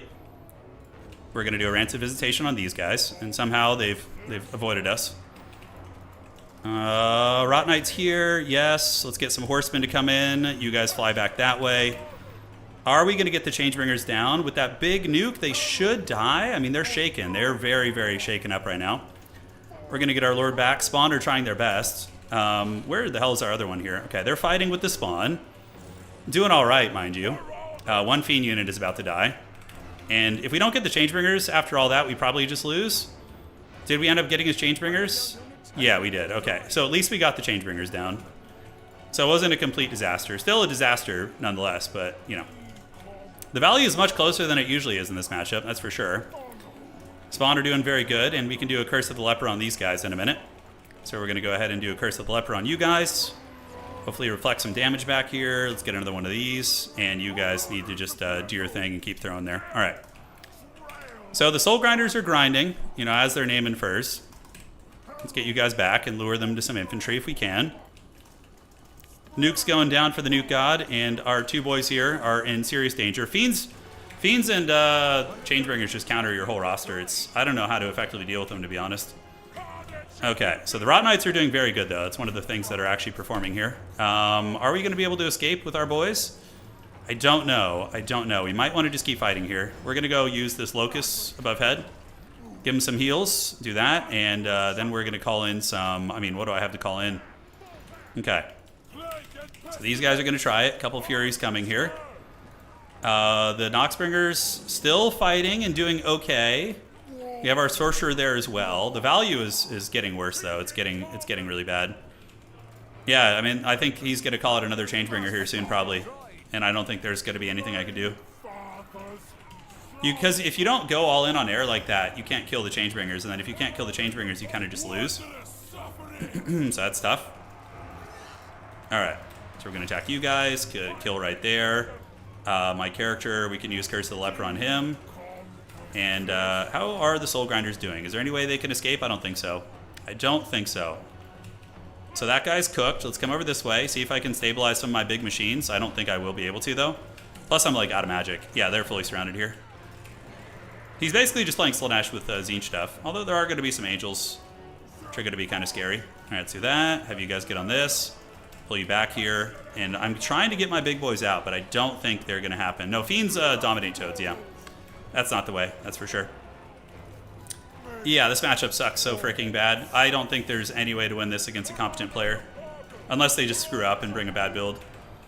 GG, well played. Yeah, nothing we can do there. There's nothing. It's just, what could we possibly bring that isn't just going to get cooked? I mean, maybe face-to-foot style is better. Like bringing a huge army of just Nurgle infantry and trying to target the objectives, but then he calls in Changebringers. Although we did shut his shit down. His Changebringers did get killed. GG, dog. Report score, please. I played that matchup a lot in tournaments, and because there was a time when Demons of Chaos were very meta. The Rot Knights did okay, actually. Maybe there's something with that, because they did get, well, it's only 900 value, give or take. It's only 900. Yeah, I don't know. Maybe just one Soul Grinder. Maybe. I don't know. He just says it's an awful matchup. So he probably would agree with me. You can't win them all, you know. Sometimes you just got to take the bad matchups and hope you can avoid them. And maybe we can avoid them in top 4 if we get there. Yeah, the Changebringers cost us a lot because you could just Benny Hill them in circles while he shoots and brings in his own Furies. Yeah, it's tricky. We're still 2-1 though. So if we win our next 2 rounds, we'll probably make top 4. I've tried Mass Plague Bearers. I'll show you guys the builds I have cooked up. So when I was doing my Nurgle build guide, I have this was one. It was just a mass infantry swarm, but the problem is there's one unit on the. I'm gonna ask you guys. Let's do a little bit of a need more rot flies. Yeah, I don't think so. What's one unit on the Demons of Chaos roster that counters every single unit here? There's one unit that counters all of this. What do you guys think it is? Fiends of Slaanesh. They will kill every single unit on this build. Everything except the Horsemen and the Furies. Well, they'll kill the Furies too, but this whole build gets countered by Fiends. Fiends of Slaanesh will counter everything. And then Changebringers will wreck you too, because you only have 3 Furies and they'll win this, guys. Exalted Bloodletters are also pretty good here too. Yeah, there's just, it's so cursed, man. It's so cursed. Alright. Well, I wonder what the stats actually say about it. Let me look. I haven't played that one. It hasn't been played too much. Yeah, it's barely been played. There's like 5 games or something. No, Nurgle Infantry are good. They have high HP pools, but you don't have any sort of anti-large on Nurgle except for the Plague Ogres, which are really haggard. Yeah, there's a lot of ways to Theorycraft. I was able to win it against Space Pope a while back, but he went all Air Force, and I was able to cheese his Air Force pretty quick. But yeah, hard to do. Hard to do, boys. All right, so now we need to just hope we don't get a rematch there. That would be so cursed. Oh my god, if we got that rematch, man, that would just feel so bad. We need some Putrid Blight Kings, yeah. They would unironically be really good if we got access to elite, like, aspiring champion infantry for Nurgle. That would be insane. That would be so strong. Yeah, it'd be so strong. Festus will die in like 2 seconds to a Changebringer. Yeah, he's gonna have a bad time. Let me show you guys here. We'll do this. Do that. Do this. All right, let me show you here. Want to see what happens to your boy? All right, so where is this? I do have a Nurgle Shrine in one build. It's against Vampire Counts. That's pretty much the only one. The chicken. Yes, mighty chicken, rise.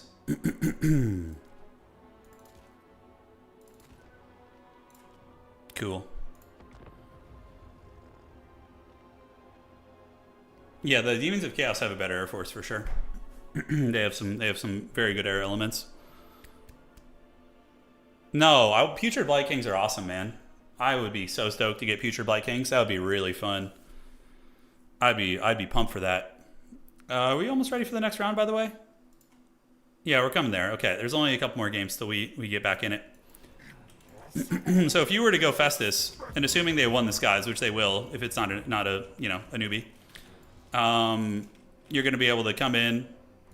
Basically, you could just blast him with the blue fire, right? He's going to get nailed by that, and then you just fly over his head and just give him the biz. Oh yeah. And then Festus is going to rout in like 2 seconds, and you just lose the game. That's game over right there. You lose. That's all it takes is 2 volleys. And he's too slow to dodge. You need to have a mobile hero in that matchup, probably, if you want a chance. Like a Flying Lord at least can get around and not die.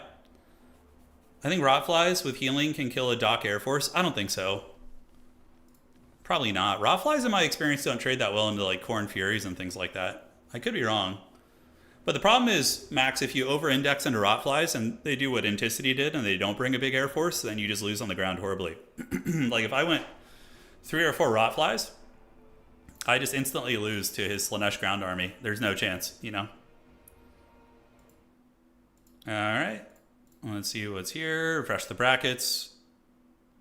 We're almost there. Yeah, Ricochet and Bob, Gamer Guy and Blood Penguin are playing. We're still in good shape, though. We still have good tiebreakers.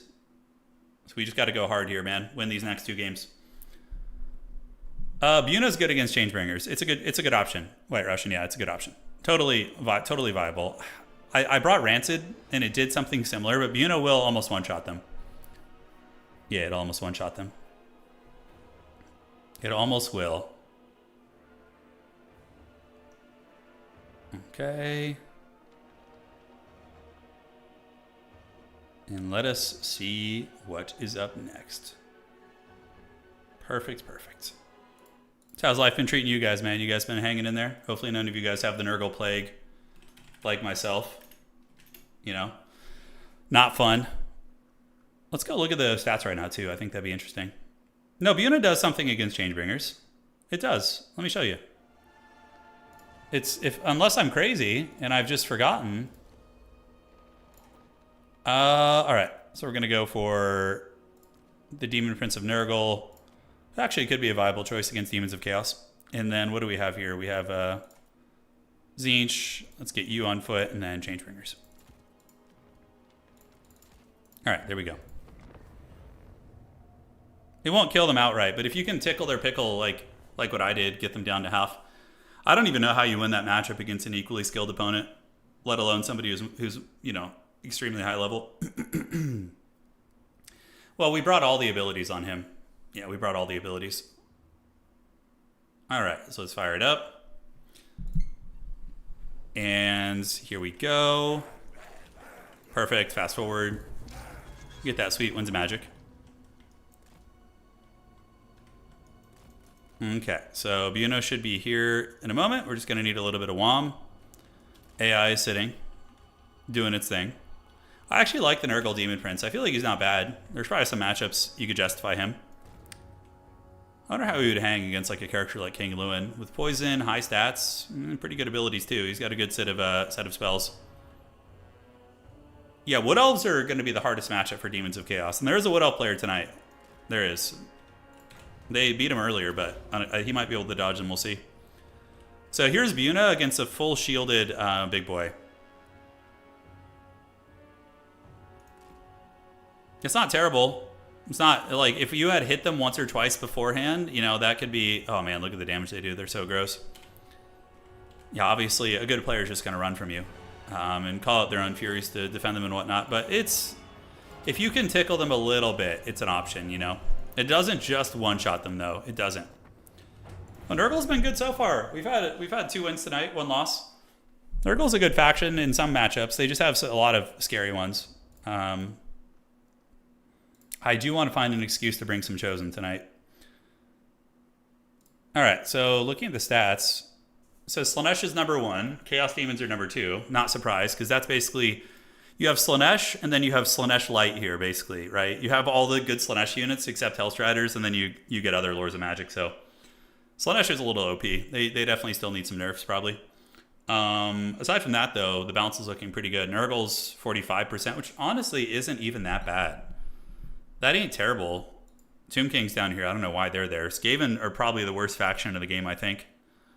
I think Skaven is the worst. I can't think of a faction who's like more suffering to play than Skaven. But you can still win with them. That's the cool part about this game is like the entire meta is 44 to 56% at the moment, which is very, very good. And this isn't a small amount of data. This stat bracket has been going for a long time. It's been going for a long time. It's been feeding in there. Oh, that's right. Shit, I was going to reset the season tonight. Do we do a surprise season reset tonight, boys? And then tomorrow we start a new season? I think that actually sounds kind of fun. And then we can have a season final in a couple weeks. Yeah, we're going to reset the season tonight. It's happening, boys. So season 11, is it? Let me look. Season 11 of Total Tavern will be locking up tonight. So Anticity will be claiming the number 1 spot. Danikin, Sharix, Scrambled Egg, Berserk, Own Goal. So all these players will be playing in the top 16 championship. Coming up soon. Awesome. And yeah, you can follow the history of Total War Competitive looking here to see who the... Oh, I got to edit this. It says Season 9. And then we'll be able to kind of follow the Hall of Fame and everything. Wait until... No, I think we'll reset it tonight.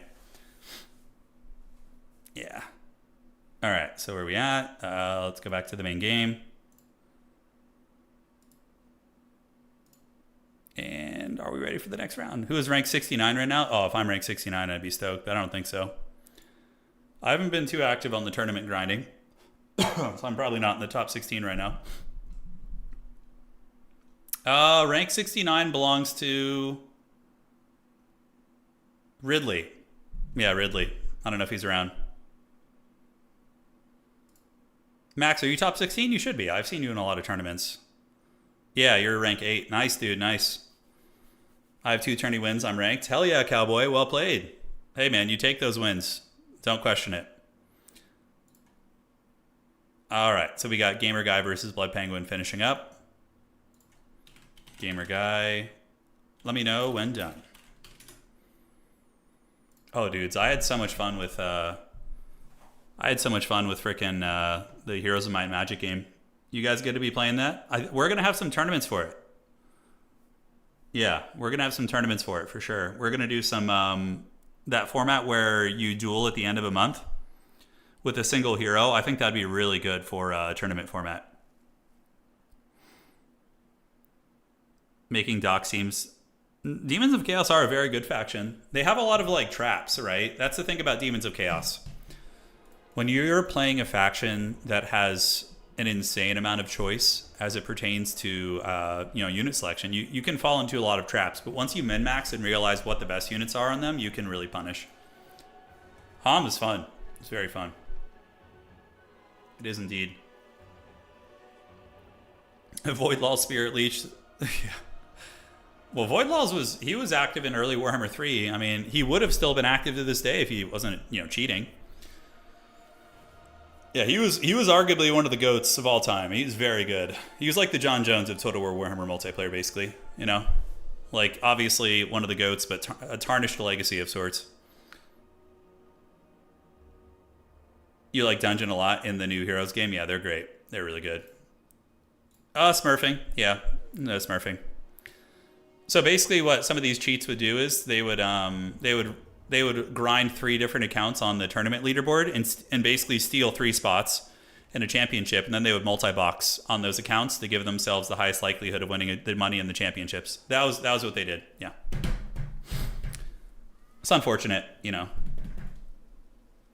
Okay, yeah, the Hom demo's out. Anybody can play it. Anybody can play it. All right.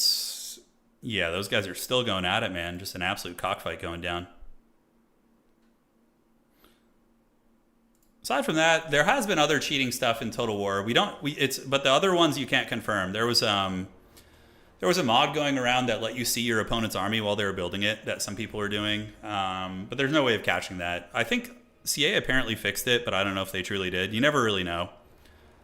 But yeah. Oh, that's definitely cheating, boy. Are you kidding? You're in a single elimination best of 5 tournament and you get 3 lives and everybody else gets 1. How is that not cheating? That is 100% cheating, dude. Yeah, like the 3 accounts, 1 person playing them all who happens to be one of the best players in the world. That's totally cheating. 1 sec, guys. I'm gonna go grab some water. I'll be right back.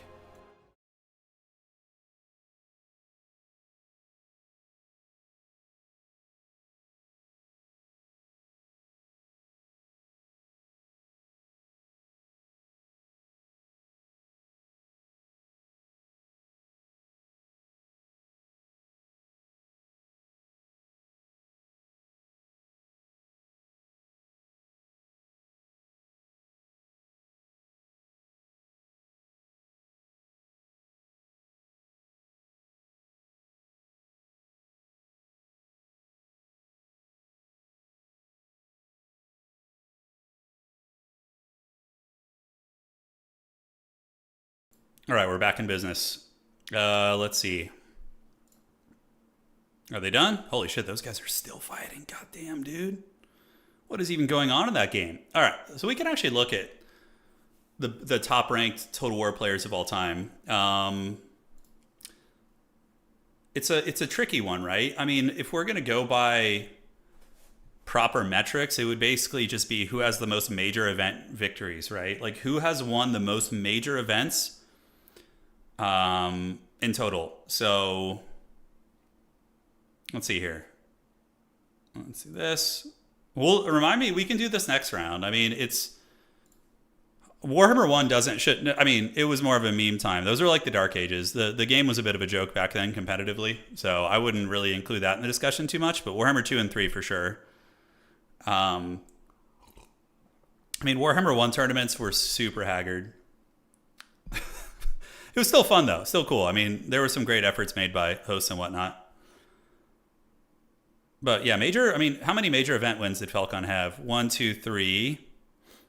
Like that Everchosens you need to be careful with because some of them were major events and some of them weren't. Like the first two Everchosens probably I wouldn't categorize as highly competitive events because it was mainly like invites, no qualifier system, that type of thing.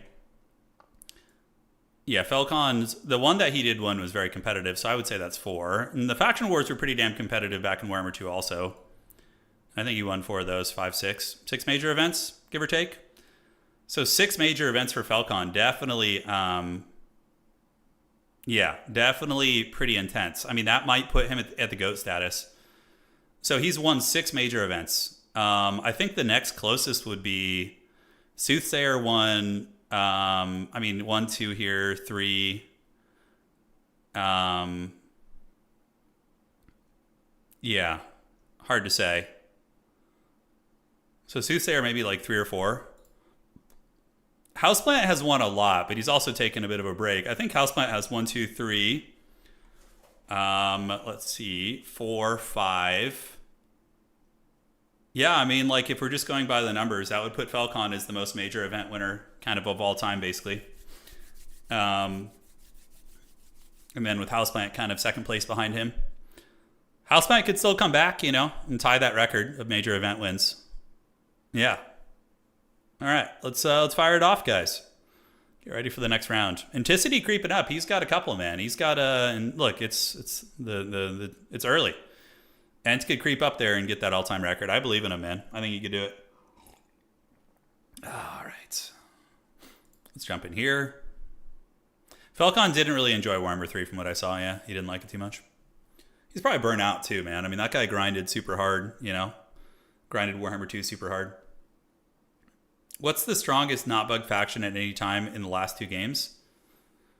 Oh, I mean, launch Vampire Coast was pretty disgusting. With a depth guard could literally solo like 10 units. Solosaur had 2 major event wins. Oh god.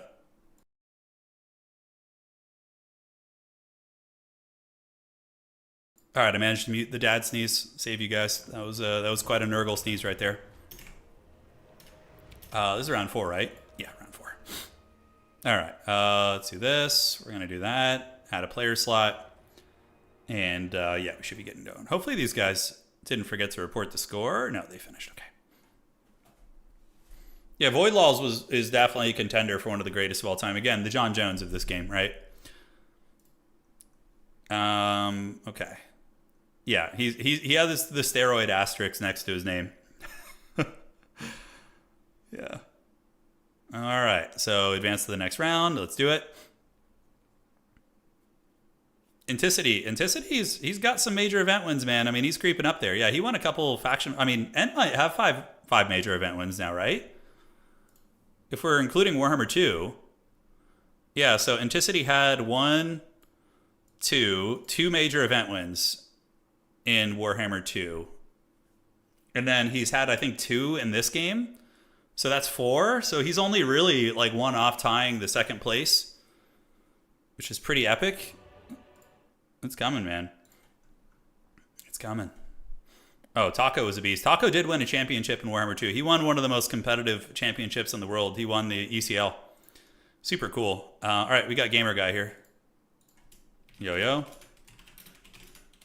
I think I have another Nurgle player. Is he Nurgle? Oh my god.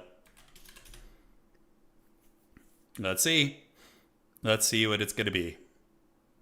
We might get the Forbidden Nurgle mirror match, which is really funny. We're going to be on Nurgle.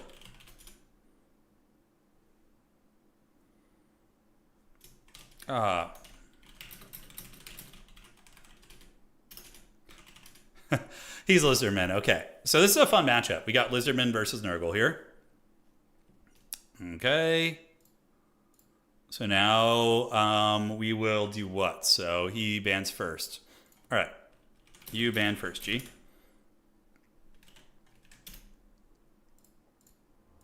Let's get the invite code here, and then another dad sneeze is going to be coming.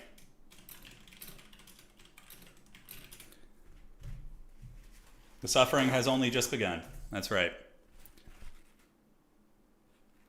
Turin, do you think it's actually worth resetting now the season on Total Tavern, or better to just wait 2 weeks? I don't think the DLC is coming anytime soon. Yeah, I don't think so, but could be wrong.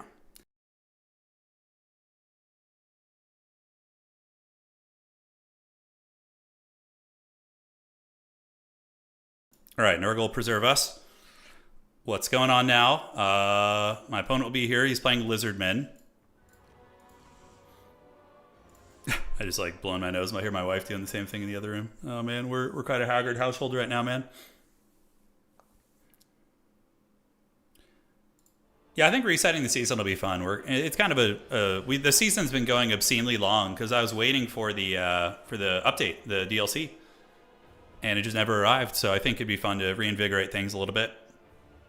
You'll be retired when the DLC comes out. Delay of Torment. Yeah. We're going to get friggin' Dawn of War 4 before we get this DLC, man. Holy shit. Norska is truly a meme in that way. We'll play... Let's play Darkwood. All right, so we got the Lizardmen here. We're going to be playing Edge of the Darkwood. We'll have some wood action here. Oh, Dota, a lot of people are like that. Well, the last dev interview said end of October. So much for plans. Yeah, we'll see.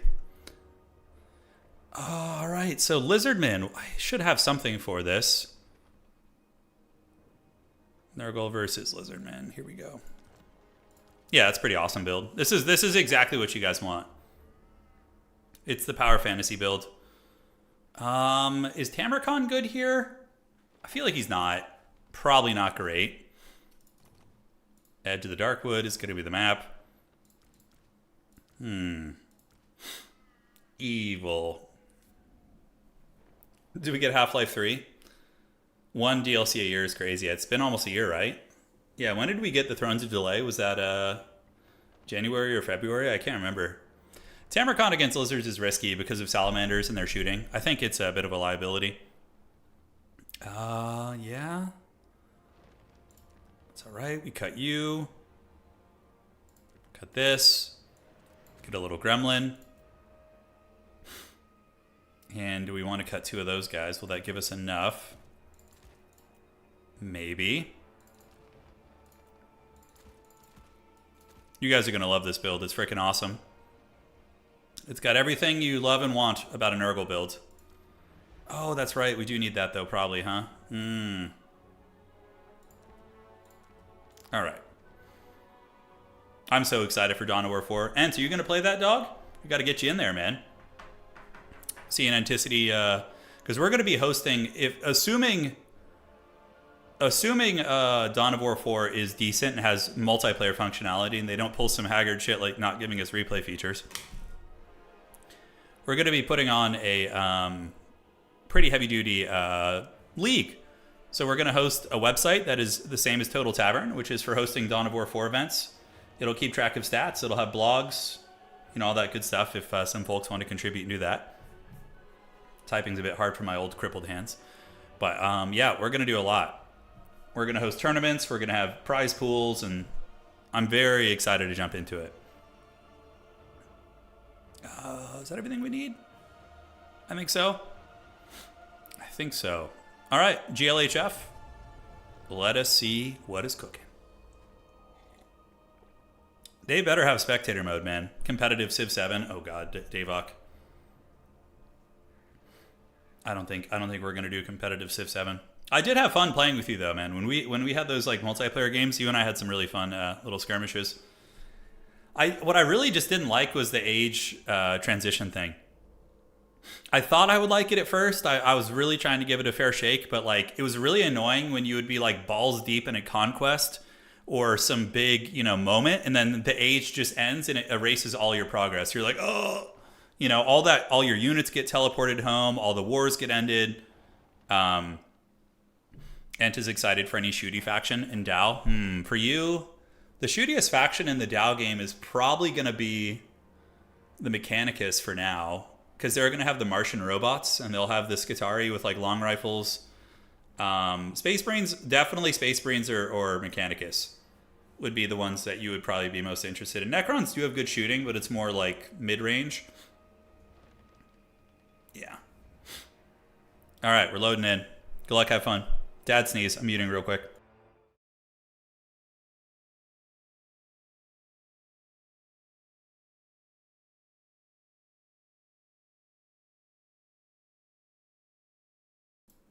Yeah, Mechanicus is an awesome army, man. I've always wanted to start them in tabletop. It's just, they have so much detail. When I look at one of the Skitarii models and see the amount of detail on them, it's just pure pain. I'm just like, oh my god, like getting through that would be absolutely brutal.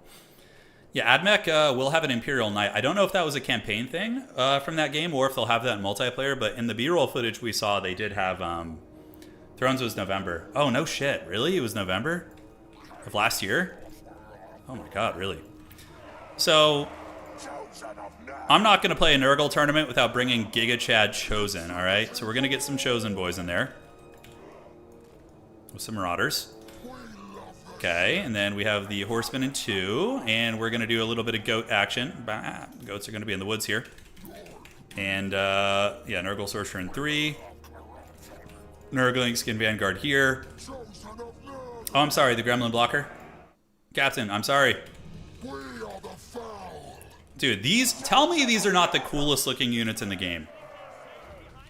Look at these absolute Giga Chads. These guys are so freaking sick. This is why Nurgle is my favorite Chaos God. Like, this is such a cool, Baroque, like, grim look. Oh, God, it looks so awesome. Alright. You're feeling judged by the dog. He judged everybody. He even shat on me once on stream. He was my favorite. Alright. I was playing Blood Bowl and he just dropped a fat log right down my shirt and it landed on my foot. I was like, oh, Wookie. Bad dog. So Chosen are good because they dominate most of the Lizardmen infantry. I'm so happy we're not playing Demons of Chaos again, though. We've escaped the curse. And you better win your next game, dog. We need those tiebreakers, man. We need them. He's got 10 units, which is probably not a Dreadsaurian build. Dreadsaurian builds will usually have like 7 or 8. Alright, so let's do this. We have Nakai over here who's hanging out, and he's going to come for that objective. It's fine. We can go hang out with him. You guys are here, and let's get the Chosen moving up. So what's it going to be? Oh, that's perfect. Saurus is exactly what we want to be facing. Nakai can fight the Pesties. We want to get the objective. Wookie did what? He shat on me on stream. I was playing Blood Bowl and he just dropped a fat log right down my shirt, my nice white shirt I had on. It was one of his mythical moments. Hey, what's up, Citrix? Welcome to the stream, dude. By the way, do we have any homies who in chat who found this channel through the Grubby Warcraft event? Because I'm going to be doing some Warcraft 3 again soon. I'm pumped for it. Chosen should get to the middle. We are stealing the back objective, which is nice. The Chosen will dominate those fights. Okay, so please give me the objective. It did. Great. Nurgle Sorcerer is going to be on his way down there. Chosen will get there soonish. And, yeah, here we are. So we could use the throwing weapons to just poke a little bit. Let's charge. Charge. And we could use Curse of the Leper, but I don't think it's worth it, to be honest. We're just going to get behind you guys and do the throwing weapons on Nakai's face is going to be the game plan. I need to see what he's going to call in before I decide on my next call in here. So we're going to get the throwing weapons on Nakai. And does he have any healing is the question. We do see a lot of cold ones coming over. Nakai's getting wrecked by those throwing axes, which is exactly what we want. But we are going to need to retreat soon, although I could call in some Rotties. Let's do that. Rot Knights will be good. Alright, so Nakai is down to a lowish amount of health. But it's time to probably sound the horn and retreat. No, actually, I think we're still okay. Yeah, I knew he had some shit in the woods. I didn't see quite what it was. But there was some weird stuff going on here. So he's got a lot of Velociraptor coming in. And in the middle, we have our Chosen. So let's get the Chosen Giga Chads and have them go dominate these SARS in combat. And now we yield the back objective. It was just a temporary play, really, you know, to see what was cooking. The Pestigores will be sacrificed to Grandfather Nurgle now, so. All right. There we go. Hey, Smoking Hot Wife is here. Did Anna appear in chat? My Wookiee shit. Oh, yeah, that's true. Anna does have a better Wookiee story. She's totally got me beat. She can tell the story if she wants to. That's hers to share. That is Lord Croak. Holy shit. Okay, we need to dodge that deliverance of pizza if we can. Chosen are very slow, though, so we probably won't get away from that. Maybe we will. Oh, okay, I think we dodged it. Okay, never mind. We still got partially hit. So what we're going to do now is do a little heal on these guys. Heal them up. So Lord Croak is here. Nice. Okay. Okay. No, darling, you have to tell the story. All right, did we get Forsaken? I think Angels of Decay. He doesn't have anything to really contest this guys, so I think we're kind of chilling that way. Chosen got fully healed. We have a big points lead. We're gonna go get our Rot Knights. We'll keep them in the trees actually for now. And a Carnosaur? Is that a Carno? Or what the hell is that thing back there? Is that... Oh, it's a Bastillodon. Okay. Chosen didn't hear no bell, though. Let's get our Angels of Decay coming in. We're still holding on to the point for now. Let's get you guys out there. I'm sorry, the chat sneezes. I can't help it. So we need to hold this objective. There's Lord Croak getting into melee, which is a mistake. We could probably kill him. So we're going to attack. Get you Marauders in there. Let's call these guys out. And now we're going to have a big fight in the middle. So Lord Croak does eat a lot of damage right there. And if we can kill him, that's going to be the end of my opponent's caster. So using Rancid here does feel worth it. Oh, we need to get out. Get out, dodge that shit. Oh, Lord Croak bombardments. All right. So I think we dodged his Deliverance of Pizza. Now we're going to get our Sorcerer back. We're going to do this. And the Rot Knights are going to come under. And you guys are going to go bombard Lord Croak. We don't want to have any more pizza delivered to us, all right? We don't want any more of that. Calling some Furies for quick reinforcements. Cool. See where the heavy cav are coming, and Angels of Decay are going to go butter your bread. Rot Knights can fight here with Throwing Axe support, and we can do Curse the Leper on them as well, just to give them a little bit of damage reflection. Then we get our Throwing Axes to party right there. All right, so the Angels of Decay are hunting down Lord Croak. We're going to drop the Toilet Seat bombardments on him, since my opponent doesn't have any anti-air. And another Deliverance of Pizza, really? Oh my god, look how hard these Rot Knights dominated those guys, though. Curse of the Leper OP. All right, so Roddy's doing great work, and we're going to need to get the Horseman back in the objective for the capture weight. Lord Croak is going to die from the Angels of Decay, most likely. Marauders can come in there. Let's get you guys up like so. And Furies can just go run down these Chameleon Skinks. We'll do a little bit of slow on them. Hopefully be able to catch them. We'll see. We can take the Roddies over there, too. All right, so we got the objective capture weight back, but the Chosen of Nurgle have heard no bell whatsoever. We're able to charge back there. Chosen, yep, still in good shape. Lord Croak is on the precipice of getting karate chopped here, as we do catch his chameleons. Those little trash goblins will be dealt with here. Throw into the Bastillodon, get the Rot character to go attack there as well. And ladies and gentlemen, I think we're in good shape here. Yeah, Croak is doing a bombardment somewhere. Oh no, he's just doing his greater shield, yeah. I think we got this game in the bag, though. We're pretty ahead on value. Plague Ogres will counter Croxagores pretty hard, too, and we're going to dodge that Deliverance of Pizza. All right, so let's get the Rot Knights over here, and we can get the Furies to go finish those guys off. We dodged his pizza delivery. Croak is putting the moves like Jagger on me, though, man. He's moving back and forth. Marauders defeated the Red-Crested Skinks also. All right, let's throw, although throwing it into Kai would be better. He's trying to deliver more pizza. Chosen Chosen might like some pizza. You never know. Those guys are going to break. Let's go get on you guys. And then we can even start sneaking some Nurglings towards the back point since we're so far ahead. That's going to be pretty good for us. All right, let's get back on the objective here. He's down. So now we just finish off Nakai. Nakai is coming to battle the Nurgle character, but the Nurgle character is no slouch. He is a combat character, so. Croxy's getting it. You guys can be unsummoned here. Let's do that. Do that and this. All right, so Nakai shouldn't be too long for this world. We have our back objective being guarded by Nurglings. The Chosen are getting worn down for sure, but here we see the Croxy's getting it. Pretty good. Let's get the Marauders to buffer them out, pull the Rot Knights back.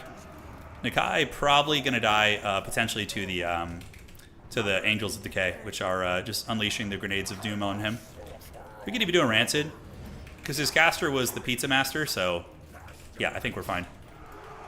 All right, Roddies, where are we going next? We got to screen out those Coldland Spear Riders. Ogres can get in and just boink some Saurus down. And how are we doing on ammo? We just go capture his back objective now. Now that we're out of ammo, that's going to be the play. Okay, is Nakai dead? Holy shit, I think we just killed Nakai. He's down. Let's get you guys across. Base points here. Nurglings, sure, why not? Let's get you over here. Should have done some of those guys like 45 minutes ago. That was a mistake. But yeah, Nakai is gone. We got him, boys. We got him. Yeah, Deliverance of Pizza can win games. It's not like useless, but it's definitely not great either. So let's get the Angels to dive in onto the Coldland Spear Riders now that they're out of ammo. Just make sure my character doesn't die here. Plague Ogres can come in. Dogpiling also. We did steal his back objective. Fury's doing pretty good. Get him across there. Giga Chad Chosen still hanging in there like champs. Okay. Go Plague Ogres. Boink him on the head. How's Rot Knights looking? 2,000 value Rotties. It's really good. Alright, that's GG probably. Well played to my opponent. A good old Nakai game. Always fun seeing him in action. I was expecting the Dreadsaurian myself. Yeah, if the Deliverance of Itzo is a little bit of a faster cast, not like that much faster, but just a little faster, it would be actually pretty good. But it just takes too long. It's too slow. All right, let's call these horsemen in. We could just unsummon them actually, is fine, and then we can get some fresh units. We're just going to get like some Forsaken and just bodies up in the middle just to grind the Saurus down. But with the Ogres and the Rot Knights, they won't be able to do much to us. It's just too much durability and armor. Okay, let's get the Forsaken coming, and Furies are going to go here on these guys, and we have some more Cold One Spear Riders coming as well. Yeah, Hildrick, this is a single faction tournament, so I'm playing Nurgle. I'll be 3-1 after this game, which I'm going to win here. And then if we win our game after that, we're very likely to make top 4. We'll see, though. We'll see. All right, let's use Unholy Hand Grenades. No, we're out of ammo, so that's not going to happen. Calling some Furies. Furies can come over here, and we can dive on these guys. Just kind of teasing around a little bit. Lizards are a very cool faction for beginners because they have a lot of playstyles that are all viable, right? You can go super elite infantry, super wide, kiting builds, monster builds, and they're all good enough to be considered viable. So it's yeah, it's very fun. But yeah, there's no way the grind is going to be won here by my opponent's forces. Nurglings will tarp at them, yeah, and then we have 5 infantry units coming over here.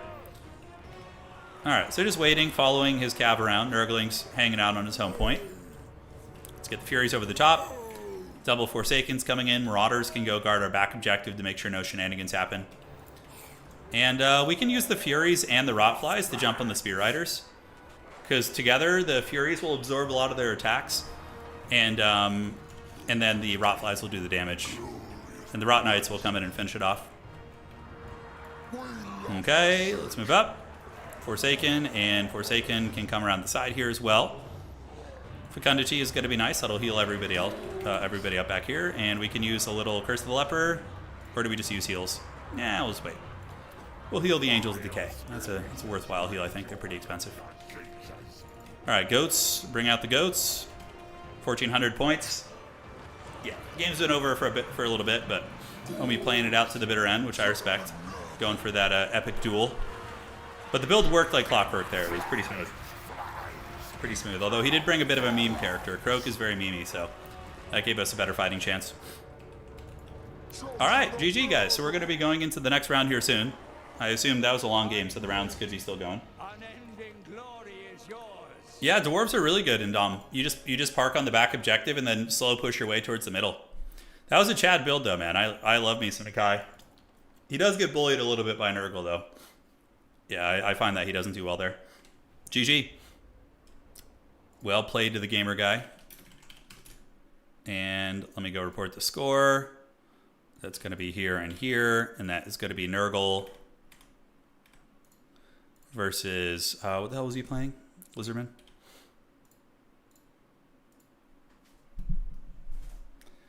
The round was only because me and attack speed desynced. Oh, you're saying one of the earlier rounds? Got it. Are we going to have enough for the top here? It's going to be tight. There's a couple other players with very solid records, so we really, really need to hope we don't get Demons of Chaos again. If I get paired into Doc again, I'm going to be so freaking sad, you guys. Because that just eliminates us. Oh my god. What was that high magic spell that's really bad? Burning... Oh, the Fiery Convocation from the High Elves? Yeah, that spell's terrible. It takes like 10 years to build up. At least Deliverance of Pizza, it's like subtle sometimes, so you can miss it. Yeah. No, this build's good though. This is from the Nurgle guide as well. We have a video on YouTube for anybody who wants to learn Nurgle. We got builds for every matchup. We go over them all in pretty good detail. What's that high magic spell? Yeah, it's that one. Fiery Convocation. It's terrible. I feel like the Lizardman spell, the Burning Alignment, the ability should just do 1,000,000 damage. With how slow and haggard it is, it should do a lot. The one that the Solar Engines have. How's the balance in the Dow 2 mod? It's way, way better. Dawn of War 2 Elite mod is exponentially more balanced than Dawn of War 1 Definitive Edition. It's not even close.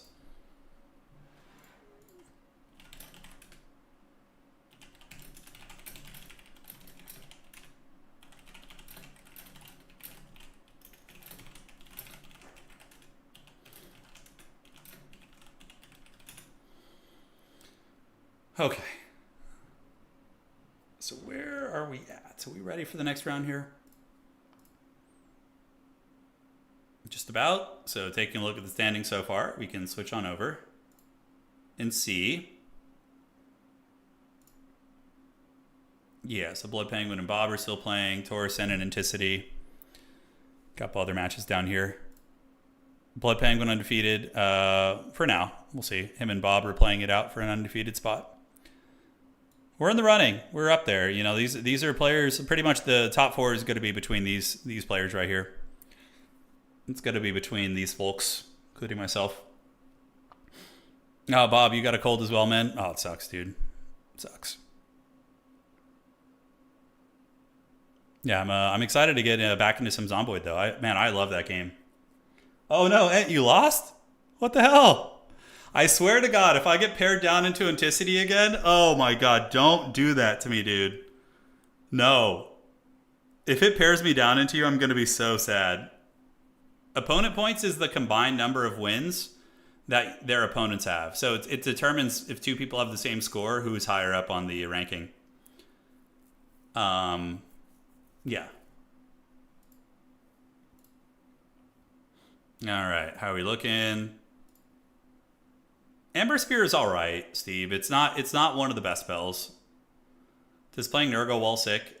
It makes me more powerful, yes. You know, Dark Age, the one thing about that I've had some people tell me about Unification mod is that there is a lot of like weird shit in it, you know? It kind of like turns off my interest in it a little bit, you know, but I don't know. Maybe some people are exaggerating. I haven't looked myself, but yeah, I'll look into it soon. Because I do like Dow 1. The balance just makes it so rough to play. All right, so the round is done. Yeah, Iron Harvest is going to come back. I love Iron Harvest. It's a great game. I have a video for Iron Harvest coming up soon. I recorded a video before I got sick, so it'll go up soon. All right, guys, here we are. I mean, this is do or die for us, this next round here. Ent, you need to win this last game for me, dog. And hopefully not against me. That's the idea. Okay, so advance the Swiss here. Top 4 and Swiss. Okay. My brain just like glitched out for a second. I was like staring at that button. All right, we got Bob that Builder. Is he going to be on Lizards? The dreaded Bob. Okay. Round 5. Bob's an amazing player and also one of our map makers. So if you're gonna have a duel with somebody to decide top 4, it's best it's him. And we got Bob that Builder. We're up G. He's very good at Lizardmen. Very, very good.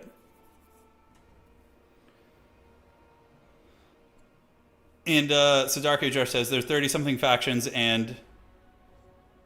which one are you talking about, Dark Age? Yeah. There's some forbidden weeb stuff in there, is what you're saying? Oh, man, okay. Okay, let's do this. Bloodgrove and Nurgle for me. Let's see what Bob that Builder is playing. So the good thing is the one faction that we have 0 chances against has been basically eliminated from the tournament. So now we do have a chance of winning tonight, the whole thing. It's there. I'm a little rusty, but it's possible. Okay, we got Lizardmen again. Let's rock. And, all right. So what is it going to be? So Lizards, hopefully he wasn't watching the stream, and then, because he would know my build. We'll see. Who's going to be banning the first map? He bans first. Okay. You ban first, G.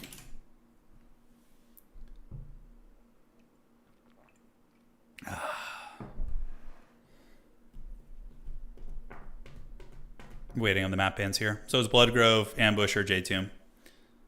Oh, he's banning the maps he didn't make because he made the other two. We'll play Jade Tomb. All right. Guys, I'm in trouble. We're playing his home field advantage map. He made this map. That's how you know we're cooked. He knows it. He has the home field advantage here. And we're back to Nurgle. So let's look at our build. I think I might need to amend the build a little bit for this map. It is true, Urathron. I always mangle those. So Shielded Chosen are pretty Chadley. I like... Yeah. A little risky, though. 2 of these bad boys. We're going to get you. Then we have 700 left over.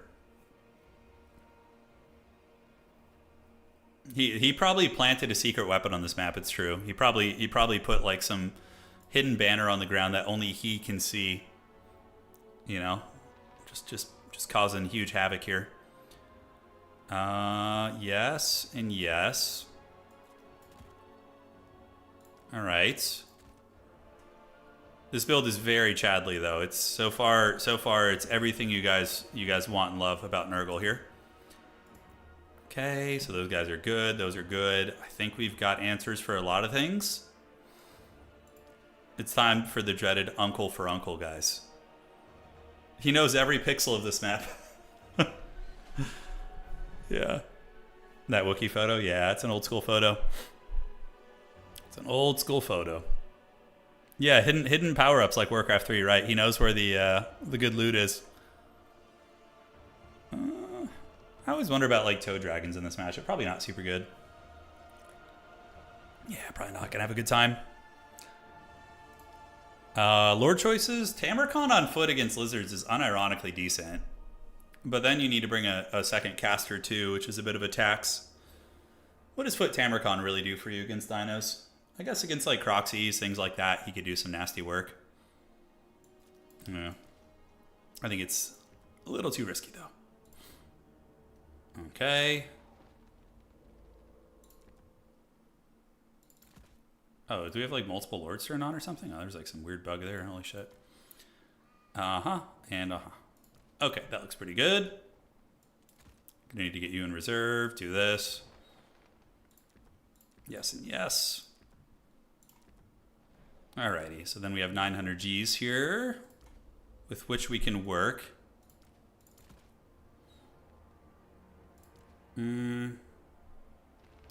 This build is pretty badass, I'm not gonna lie. It's awesome. It's everything you want out of Nurgle.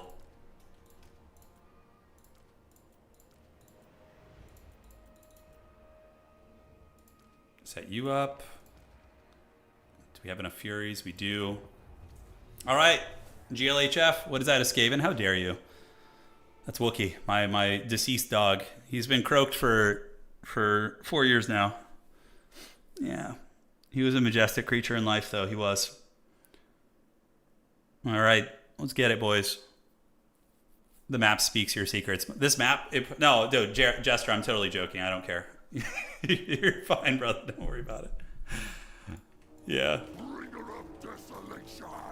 All right, so I changed it up in case he was hanging out on stream for the last game. I went with a triple chosen build. So we have 3 chosen, including 2 great weapons, which if he goes Croxagores will actually be pretty good. And then we're going to get Nurglings to Vanguard on this point here. Oh, he's going to do the same thing though, right? Yeah. Okay.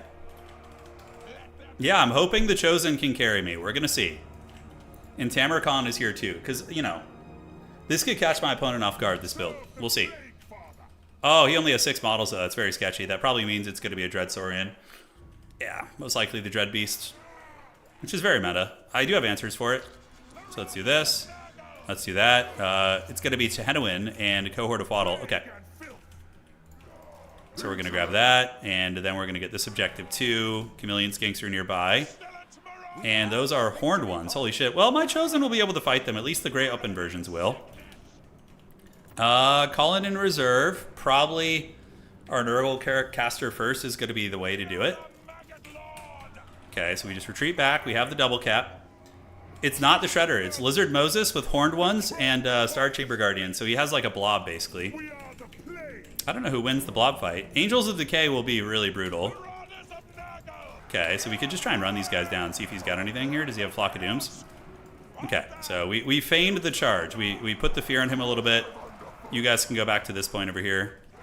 And we're going to get the Shielded Chosen can go over there. And the Marauders can just kind of keep screening here. Tamarcon hanging out, enjoying his best life. Angels of Decay for sure are the call. In my opinion. Yeah, he's got all these little trash goblins going over there. Okay, let's do this. Tamarcon could get trapped here, but I think he can fight those things and keep them honest. We need to take Fire at Will off here. Okay, so I'm fine with that, actually. Yeah, if you want some, Tamarcon will boink a model down. He does kill one, which is outstanding for us, but we are taking a lot of poke damage from these dinosaurs. And now he calls in what in the back? It's a Cohort Javelin, so we get Angels Decay. 100% going to be the play. Okay, let's get some Nurglings to stay out front. Tamarcon can take a little bit of poke as well, but it's not ideal. Shielded Chosen are going to hang here, and then we can bring them... I could even go for his home objective, but he would just send some Croxies over there. Probably to cause some havoc. Okay, Tammy is holding. We're going to get you guys on the point, keep you guys back. Angels of Decay are here. Yeah, Tammy doesn't want to be eating shots. He does have some armor, but it's not his forte to be getting poked by all those little gremlin missiles. Okay, Fire at Will off on you. Shielded Chosen going to come over and help. And you guys should be able to move up on the edge of the objective and maintain that. Okay, let the Nurglings eat the damage first. So Tehenowin has the solar engine, so we need to make sure we don't get caught in that. That is for damn sure. And we're going to get our Nurgle Sorcerer out now. So he's going to waddle up here. It's going to take him a minute, but he'll be here eventually. The Chosen will do well against the Star Chamber Guardians, but I don't want to extend deeply into his lines. We need to wait and see. Yeah, get him to waste his ammo on like random shit, basically, is the idea. Rot Knights are a viable choice. We do see Red Crested Skinks, which are also a good choice. Lizard Moses is coming out here. Tehenowin, I'm going to be getting ready to poke up. The Nurgle Sorcerer will get there when he gets there. And yeah, he's thinking about it. He's thinking about creeping in there. He's trying to lure me forward, you know? He's trying to lure me forward here. We're just using the boys. If I charge him, he's just going to counterpunch me. So I'm just going to sit and hold the objective because I have better capture weight. So that's how that's going to go down. Okay, let's get some Forsaken on the backside here, which will be nice for clearing out chaff. So Forsaken are coming. Tammy will get back on the objective here. Angels of Decay are chilling, and yeah, I can always swing my Horseman over to deal with mobility. But every little points lead I can get here, so Ripperdactyls are cute and all, but I can Fury them. Yeah, I'm not too worried about them. Giga Chad Chosen hanging out. All right, so Forsaken will come, like so. These Chosen will kind of just split the difference. He could move the Croxigors in, which we can poke with our abilities. We have our Sorcerer now, too. All right, so let's get our throwing weapons into you guys. Let's get the shielded boys here. And we're going to get some Furies coming out now as well. All right, so we do get a nice throwing volley. And that's what, Flock of Doom? Yeah, it's fine. All right, that's a nice little engagement, though, for him. Angels of Decay can throw a little bit on you, but we do have Furies. I think 2 Furies can probably fight a Ripperdactyl with proper support. We'll have to see. All right, so the Chameleon's getting a melee. These guys should rip him up pretty good. And Tamarcon can go in here and fight these guys. Let's get all these throwing weapons going, and you guys can do this too.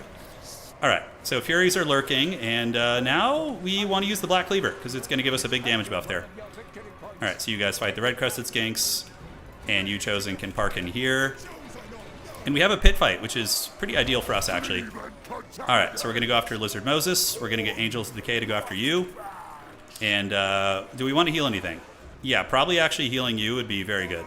Because they're taking a Righteous Hammering. So we're going to dodge that if we can. See if we can dodge that. Yeah, we can mostly dodge it. Oh, he just pulled his own units into it a little bit. I don't know what kind of damage that's going to continue doing, but we'll see. That ability is very haggard, but it can sometimes be a game changer. Okay. The Bombards are going good. We have Lizard Moses down very, very low. And the big boys that pushed, Forsaken, have been able to purge there. Nothing threatening our back point either. Okay, good Flock of Dooms, though. Alright, so back we go. Let's get another Fury. So Fury and Fury can go after you guys. And then we can get Angels of Decay to fight them as well. And my Horsemen, I did blunder the micro on them. Yeah, that was definitely a micro blunder there.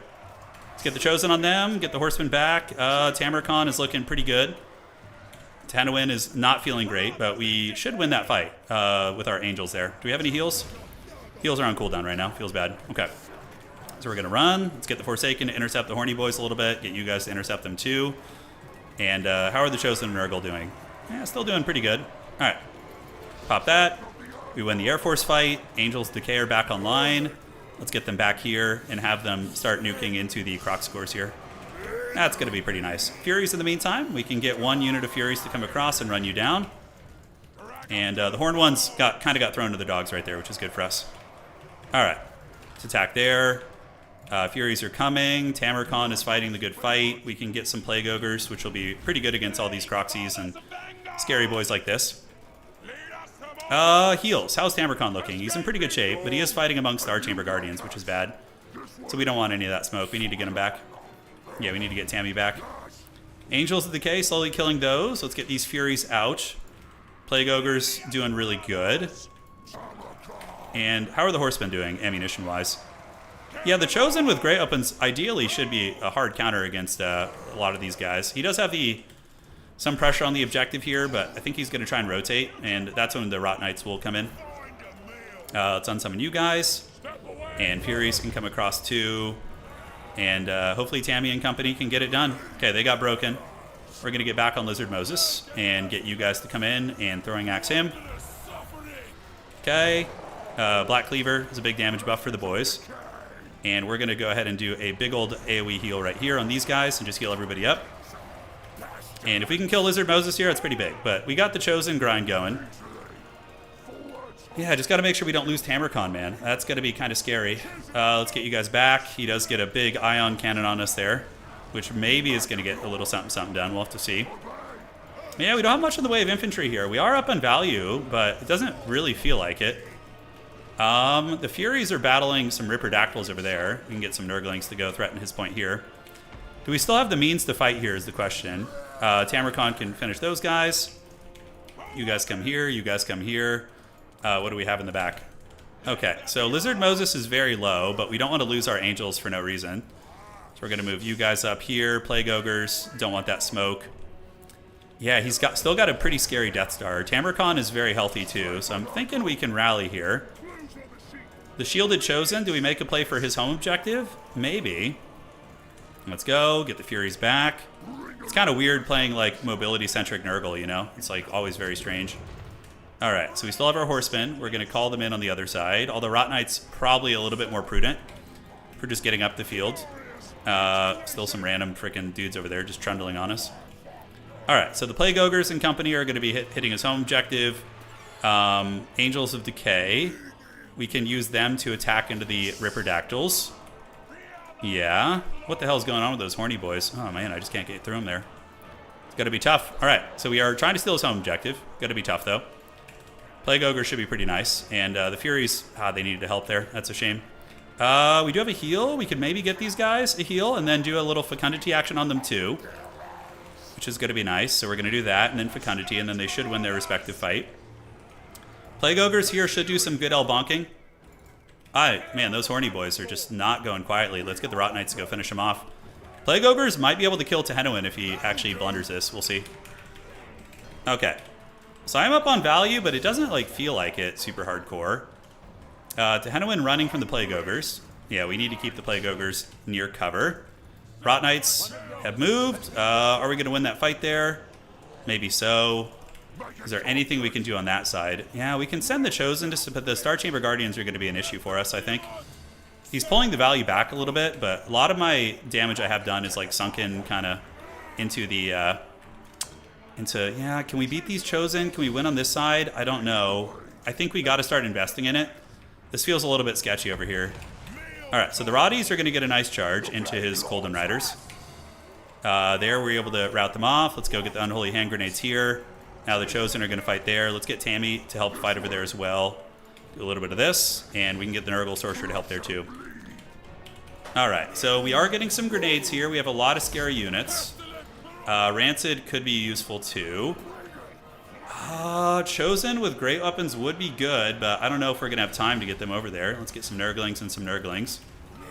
So we're fighting a hard fight on this objective.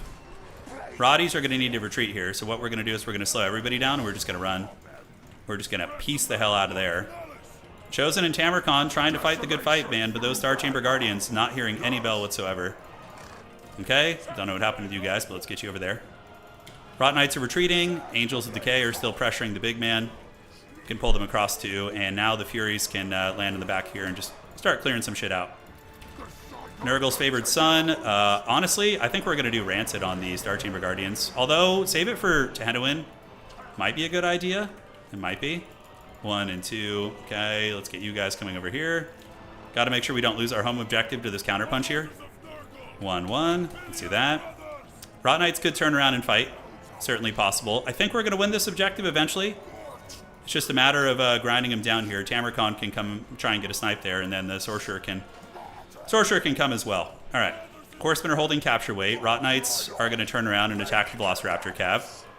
We got a lot of capture weight Nurglings coming in. Furies are coming. Angels of Decay can just help out here.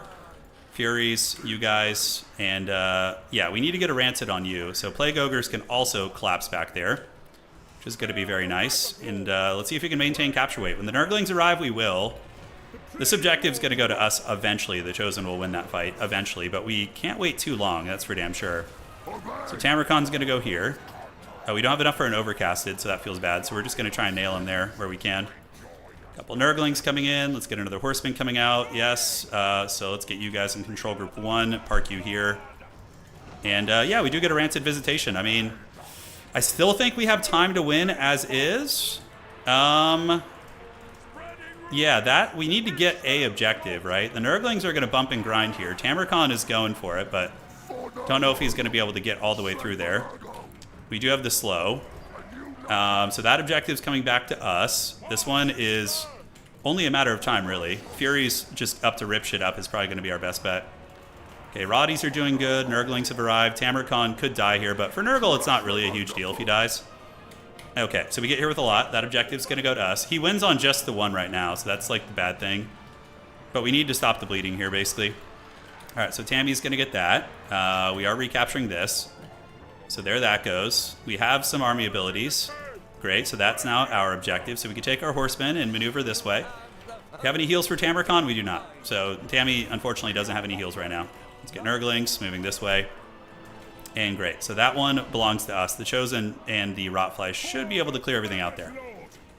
So he knows this game. He knows he wins on just the one. But we're going to make a play for it, obviously. See if we can get there. Let's get our Sorcerer there. Let's get the Rot Knights down there, too. We're going to need all hands on deck. We do need to leave some people fighting over here, but not too many. All right. So let's go. Let's blast Tehennowin here. Let's go ahead and slow down the reinforcements. So we're going to do this. Hopefully get Tehennowin down. And the Roddies can come up and fight the cohort of Fodl here. Tehennowin does get nailed. Nurglings are coming. We're going to move all you guys down that way. Lizard Moses is fleeing. Chosen are coming. He's going to try some funny business here. Those guys, I don't know what the hell I did. Probably threw the game with them is what I did. Okay, so you guys go after Lizard Moses. We have a little bit of time. We don't need to panic too much. Forsaken are a good call. Yeah, so we're going to get Forsaken there, and we're going to hopefully get there in time. So Roddies are fighting. Here comes the Plague Boys. Tehennowin is routed off the field, which is awesome. So we're going to try and break him. And my opponent does have some trolling elements back there. So we're going to need to go deal with this. I don't know how we're going to get through all these guys. It's going to be hard, man. It's going to be very hard. Going to attack the cohort there, get these Chosen coming with their capture weight. Forsaken are on the way too. Plague Ogres can go, hopefully boink them off. How much time do I have left? I got a little bit of time left, not a whole lot. All right, let's get the Horsemen coming. Nurgling should cover that. Let's get you guys retreating, get you guys up on the point, and get you guys up on the point here. So we just got to muscle all the capture weight out, basically. Yeah, so you guys are there. Okay, that objective's safe, I think. So now we just got to focus on what we can do here. Nurgle, Forsaken, all sorts of scary things. Forsaken coming here. I need to use that unsummon on whatever I can. That's going to be a lot of capture weight coming there. Okay. And are the Chosen going to be able to fight on this point? I don't know. Horn ones are pretty meaty cav, man. They're pretty meaty. Capture weight is coming into our favor, though. These horsemen need to move over there. So the Nurglings have arrived. And what can we get with the curse? Yeah, we're going to go ahead and slow those guys down. Cool. Yeah, they're wavering, but, I mean, they're fighting the good fight. The red-crested boys are getting worn down. Let's move here. Super close game. Okay, so let's move it. We got this one on the side on lock. And yeah, I think we unfortunately just barely lose that one. What a good game, though. That was a very, very good match. Super scrappy. We do have that gremlin play on our back point. So we were just like, if we had just captured a little quicker, we could have been good. But we were just too slow. Too slow in the draw there at the end. GG, great game. That's like a feel-good loss. One that's very even, very good. GG, dog. Thank you, John. Appreciate it. Yeah, real good nail biter of a game. It's only because he knew the map. He knew the secret tricks. Sec here. There we go. Okay. I don't know what those two AFK Nurglings were doing back there. Actually, I don't. That probably is what cost me the game, because I must have sent them back there. They must have been chasing something off, or I called them in and forgot. Yeah, I don't know how long they were back there for. That was a weird one. Let's see here. But it was...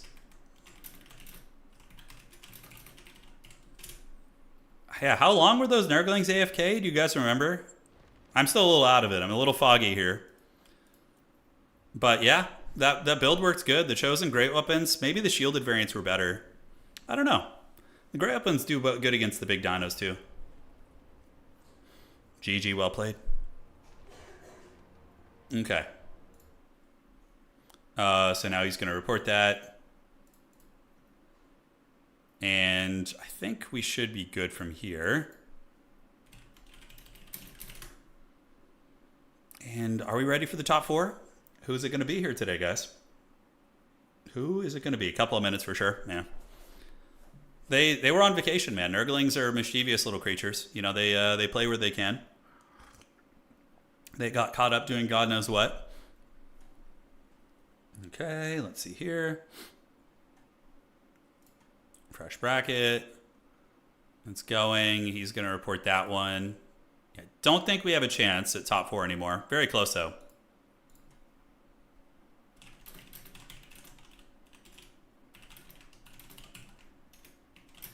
The laser beams, I think, were my favorite part. When he called in the giant laser beams. Oh, those were sick. I think they did some damage, too. At least one of them connected. I think he did it, what, 2 or 3 times, give or take? Yeah, man. We got some laser beams to the face. Man, I have a foggy brain today. Oh, I know. It's hard, man. I'm battling basically the flu right now. Well, I mean, I have COVID right now, so both the wife and I do. So it's been... I think it empowered me a little bit today, though, to be fair. You know, we both... it gave us some good Nurgle power here. All the games were really solid, except Demons of Chaos, of course. Let's see here. Refresh the brackets. Great. And then we have Blood Penguin and Attack Speed Enjoyer and Gamer Guy and Austin battling it out there, too. Cool. Let's refresh it. Hey, good morning. How you doing, Morgie? Hope you're doing well, man. Hope you're doing well. Anticity and I tied today. At least I can hang my hat up and say we have the same scores.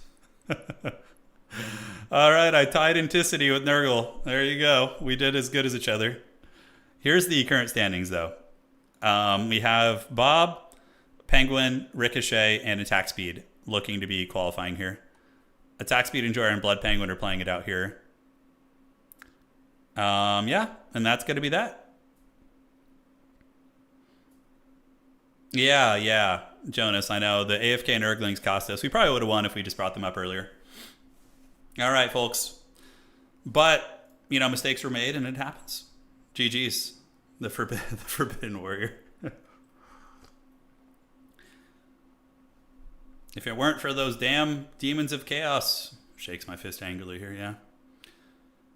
Oh man, so in the Zomboid game, there's a game mode where it gives you 24 hours to fortify. So basically, you have 24 hours, and then a huge zombie horde comes for you, which is so fun. I played it last night. How long is this? Okay, if this stream goes really quick, we could actually do that towards the end if you guys are interested. The 24-hour zombie horde survival. Would you guys want to do that at the very end? You sound good though. So yeah, no, I had so Anna came back from Europe and she had the COVID and I got it as well. When she got back. No, please. And so I ended up catching it too, and I didn't. But what I'm saying is, it wasn't as bad for me. I think because I had something really nasty a couple months ago, so I think my immune system was still like fired up. Although I don't know, it could get worse tomorrow. We'll see, but we're hanging in there. Yeah. You ever played There Are Billions? No, I haven't played that one. That's like a base building zombie survival, right? Yeah. Okay. Gamer Guy and Austin are still playing, and 2 games still to wrap up. Sleep on the couch we don't have. Yeah. Project Zomboid ruined my survival games for me. I like it so much. It's really fun, honestly. It's great. Oh, please, darling. I'll be right back anyways, guys. I need to get some tissue. BRB. And we should be advancing to the top 4 here in just a minute.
All right, guys, I'm back. Angels of Decay got 4,300 value that game. Yeah, I'm not surprised. I mean, they blew their full payload on high value targets. Yeah, they were very good. All right. So where are we at? Thank you guys for hanging around. We are in top 4 time. Yes. We were close, man. You know, we were close. The Rona almost empowered us to get there, but it wasn't enough. All right, so Bob, attack speed. Wow, nobody went undefeated tonight. Nobody went undefeated. That's crazy. Oh, I never played. I played Red Alert 2, Command and Conquer, Yuri's Revenge. That was the one I played. Okay. Okay, so there we are. Top 4 is here. And here comes the tournament here. Okay, guys. Fasten your seatbelts. Get ready to go.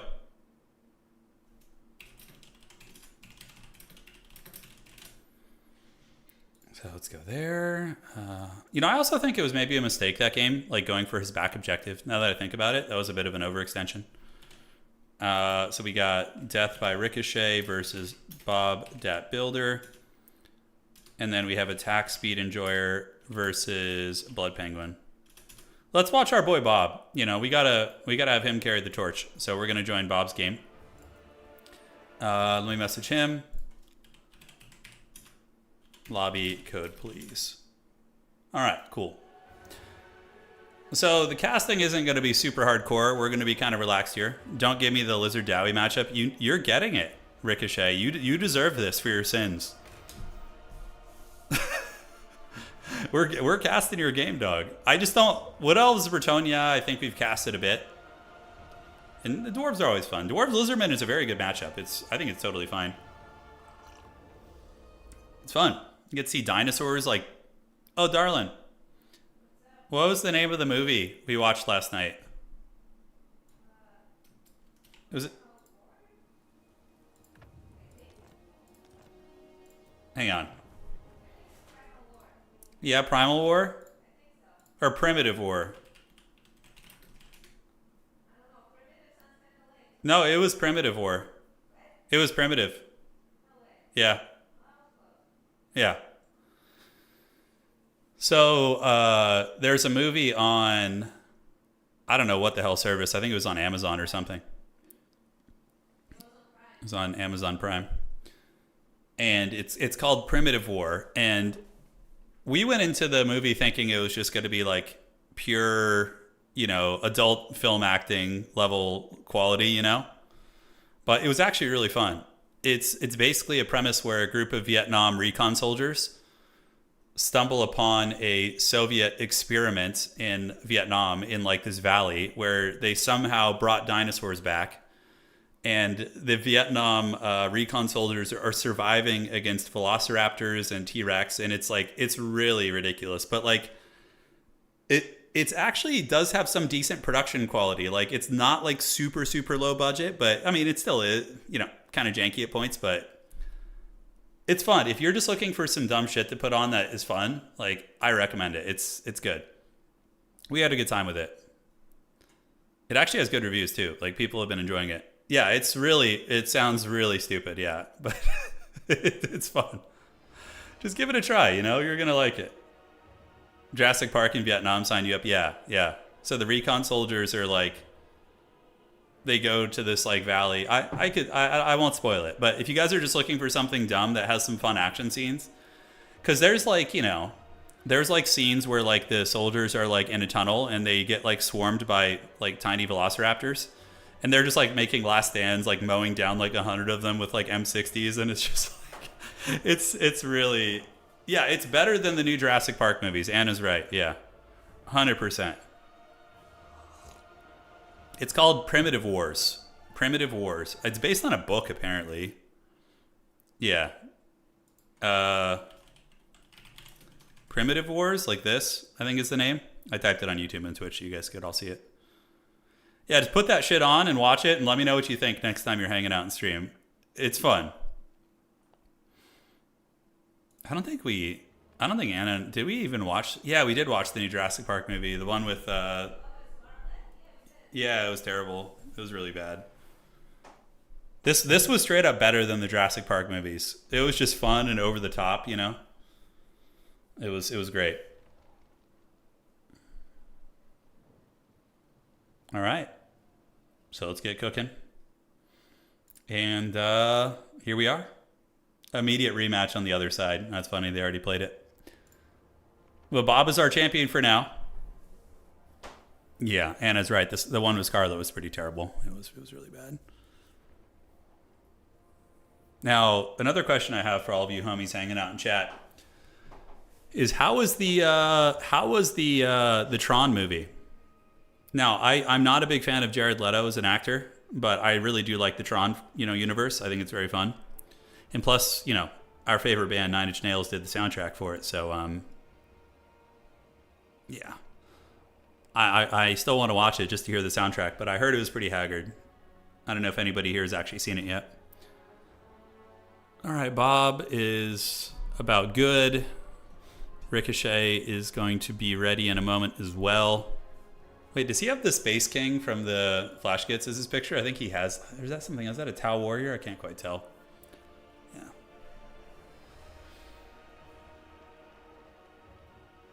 Yeah. You have been banned from seeing it by your son? How does that even work? Yeah. All right, guys. Let's go. It was great. You trooned all over the place. Have the Morbius memes spread their clutches onto the Tron franchise? Yeah, Steve, if you go back on my channel like 5 years ago, I have a lot of videos from Battlefleet Gothic Armada. I did play it when it came out pretty actively, yeah. No, Nine Inch Nails is probably my favorite band. They are so good live. They have such a good range of songs. Like if you want like soft melodic sad music, they have it. Like heavy metal, angry rock music. You want like kind of techno, synth inspired, kind of like more pop centric song. They got it all. It's like awesome. Yeah. Yeah, I don't know what movie studio people see in Jared Leto. Like he gives me the major creeps. Like I feel like that guy's got some creepy shit going on, and I just don't I don't know, yeah, how he keeps getting picked for these movies like Morbius and Tron, just like dragging these franchises into the pits. Yeah, I don't know, man. I don't know. So, ladies and gentlemen, let's break down the army, shall we? For Death by Ricochet, one of our aspiring Dwarven champions, he's got a front line of Dwarven miners, so it's going to be 1, 2, 3. Main shooting core is going to be Iron Drake. So it is Iron Draking all time. He's got, I think, 5 of the flamethrower variants, which are really good and will counter the lizard infantry very, very effectively. And then we do have the Iron Drakes with the Troll Hammer torpedoes to take down the big monsters, right? So like Croxagores and different pieces like that. So very, very fun. And that's it. So Dwarves just basically mass Iron Drakes with chaff infantry. The Vanguard's going down around the map from the dinosaurs. It's going to be Chameleon Stalkers. Oh, look at this. Oh, look at that. They're going to have a little bit of a face down here. That's so funny. Check it out. There they are. All right. So, yeah, Vanguard of Miners versus Chameleon Stalkers. A couple Chameleon Skinks on the flank. And is it going to be a mass Chameleon movie? I think so. Yeah, we got all these bad boys here, including some Ripperdactyls, which are very good against Dwarvish infantry, and then a massive horde of red-crested skinks with a Heavens Caster, who's going to be using Uranen's Thunderbolt, which is pretty good against tightly packed armor, so we'll see how that goes. So the battle is on. Now, speaking of, yeah, I think one of the few movies that I've seen in the last 20 years where I didn't mind Jared Leto was probably the Blade Runner movie. Like, he was fine in that, kind of playing a creepy character like himself. I felt like it fit, but, yeah. Could have been better choices, I'm sure, but he wasn't too bad in that one. So, yeah, mass skink army, guys. And we do have Oxyotl, yes. All right, so Oxyotl here is a huge armor-piercing character, and you can use him to try and take out Dwarvish heroes. So he is the Predator. He has some of the most ridiculous lore in all of Warhammer Fantasy. He basically is like the Doomslayer. He goes into the warp and hunts down demons in their home turf. It's pretty good. Pretty good. All right, so Dwarves going to be advancing here, moving up towards Objective 3, while the Dinosaurs are going to be pressuring Objective 2 and Objective 1. The Battle of the Woods is going down here. We do see the Chameleon Stalkers emerging victorious against the Miners. They cost twice as much, just about, so not a great trade for them. And another unit of Miners is going to be getting called in, and they're going to be eating some lizard barbecue here in a moment, so there they go. A gift from Korn to balance the blessings of Nurgle. Thank you, man. T-Rex, I appreciate the support, dude. Really means a lot. Thank you so much. All right, blasting charges, getting the job done in the woods. Here comes the dwarf army. I'm going to be waddling out of the trees with their very, very robust legs. I was going to say short, but, you know, could get me in the Book of Grudges there. Now, the Iron Drake's going to be setting up, and that is a build and a half. A lot of shooting coming in. Bob is a very forbidden player. The way he plays, he uses really off-meta strategies, and he does quite a bit. Once again, T-Rex, thank you a million times over, man. It's very generous of you. Oxyotl, the Master Predator, going to be scurrying away. He's using his little blow dart here to actually do a lot of damage against the Iron Drakes. Wow. Look at that. So this Iron Drake unit is getting melted pretty hard right there. Yeah, and the other one's also taking some considerable damage as well. Okay, so back in the trees, red-crested skinks are hanging out. Oh, I do want to watch the Shogun show. Okay, I promise I'll focus on commentary, but I'm very interested in seeing that Shogun TV show. I heard it was quite good. More and more troops advancing up for the Dowie, so they're calling in the Dwarf Tide. It's just going to be pumping those Dwarven legs. And in the meantime, Ripperdactyls, this is the problem with Dwarves. If you split up and don't keep your army together, you can get picked apart pretty hard. And now the Rippers are going to be descending from the skies. And these poor Dwarven units are going to be having a really, really bad time. Ripping and tearing. Down they go. Trollhammer torpedoes in the back, shooting at what they can. Not able to hit much there, but, you know, tickling the pickle a little bit. Iron Drake's Trollhammer torpedoes shooting into the Chameleon Skinks. Meanwhile, the Dwarves going to be setting up on Objective 2 and getting ready to steal that objective. Bob is going to have to do an Alpha Strike, though. You can see he's kind of preparing a bit of an envelopment here. So he's got Rippers here. He's got a little bit of an army in the front. And he's also collapsing the Dwarven flank here and keeping them from being able to move easily. But the Dwarves, you know, that's the thing about domination mode is, you know, you can have one formation cover two objectives. So basically it ends up being like land battle with reinforcements in some way. You just plant your feet down, hold these 2 points, and then call in your reinforcements. So, all right, guys, more Rippers. How many do we have in total? Looks like 3 of them. Yep, it's going to be 1, 2, and 3. They're an expensive unit. Definitely do not want to be eating the Iron Drake fire here. This is very, very bad for the Ripperdactyls. So they kind of got baited into that one. And Uranus Thunderbolts from the Dinosaurs. Let's see what kind of damage this does from the Heaven's Caster. And, ooh, it does get dodged. Man, nice play by Ricochet. Able to pay attention and dodge there. And, yeah, also get some really good damage on these Rippers right there as well. All right, guys. So, Oxyotl lurking with his Master Predator. Dwarves sitting on the objective advantage. Lizards are going to have to advance one of these days. As fun as the Ripperdactyls are, they are eating a lot of Iron Drake shots. Iron Drakes do have excellent range, and this Dwarf formation is going to be very, very tough to break, guys. Very, very tough to break. All right. So Rippers retreating away. Only one of them has taken about half health. The other Rippers are safe on the other side of the map. Dwarves have taken some superficial damage, but Ricochet is a Dwarf main through and through. Pretty much every tournament he plays is exclusively Dwarves. He just plays them over and over. And this man is here with his shotguns, and he is ready to go. All right, on the backside, Iron Drakes with the Trollhammer torpedoes blasting into the Chameleon Skinks right there. And we do have some more red-coasted skinks coming over this way. Now, got to be careful, though. The flamethrowers are right there. They're lurking and they're waiting. Well, we'll see. We do see the shots going into the red-coasted skinks back there, taking a little bit of HP damage. I really do want to see the Uranus Thunderbolt, how much damage it does. Okay, the Horn of War has been sounded, ladies and gentlemen. Oh my god, look at that. That did a lot of damage. So Lizards with a full envelop coming around the back. And mass clever girls. It is the primitive war. So here they come. Going to be a whole bunch of these bad boys moving in with the flamethrowers coming. I do feel like I'm watching that Vietnam dinosaur movie from last night. As they do get all up on the formations here. And Bob is going to be descending on the ranks. Now the question is, will the Dwarves be able to endure? Grim Delvers setting up in the back, mowing down the Feral Cold Ones. As more Feral Cold Ones going to be surging in, but eating a lot of shots on the way in, taking a ton of damage, as the French would say. Slayers here getting poked a little bit, taking some big casualties, but so far the Dwarves have absorbed the charge reasonably well. They have kept several Iron Drake positions online, 1, 2, 3, 4, 5, still very functional. Ripperdactyls coming from the skies, but they're a little bit late right there. You know, the Alpha Strike already kind of happened, and then they're arriving after the fact. We're going to see what they can do. as Skinks do continue to try and envelop the army, using their 48 movement speed to run faster than the Slayers, who are, of course, poisoned right now, so they're going to be a little bit slower. And the Ripperdactyls here getting crossfired pretty good. Grim Delvers shooting their shotgun blasts in to the Rippers here, but the Rippers are getting it done. Current objective situation, the Lizards only have one, but more Velociraptor cavalry coming in, so Feral Cold Ones as well as these bad boys. Rannon's Thunderbolt attempt dodged again by Ricochet. Very, very nice play right there.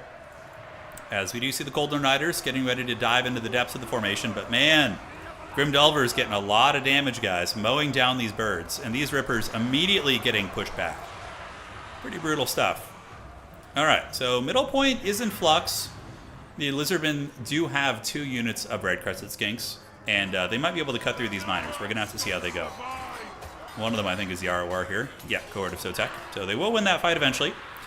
The mainline fight is taking place over here. Bob is pretty well ahead on value, and it looks like Bob has finally found his comfort zone where he does get a lot of units saturated on top of the shooting.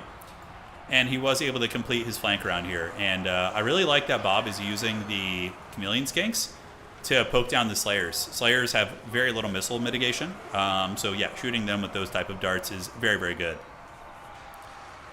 Okay. So here comes another Thunderbolt, going to be getting dropped like it's hot on the Grim Delvers. There it goes. Really, really nice usage. And the Dwarves might be able to hold this position, but will they have the energy to push back and retake the realms? In the meantime, beautiful gyrocopter run. Man, that was a beauty right there.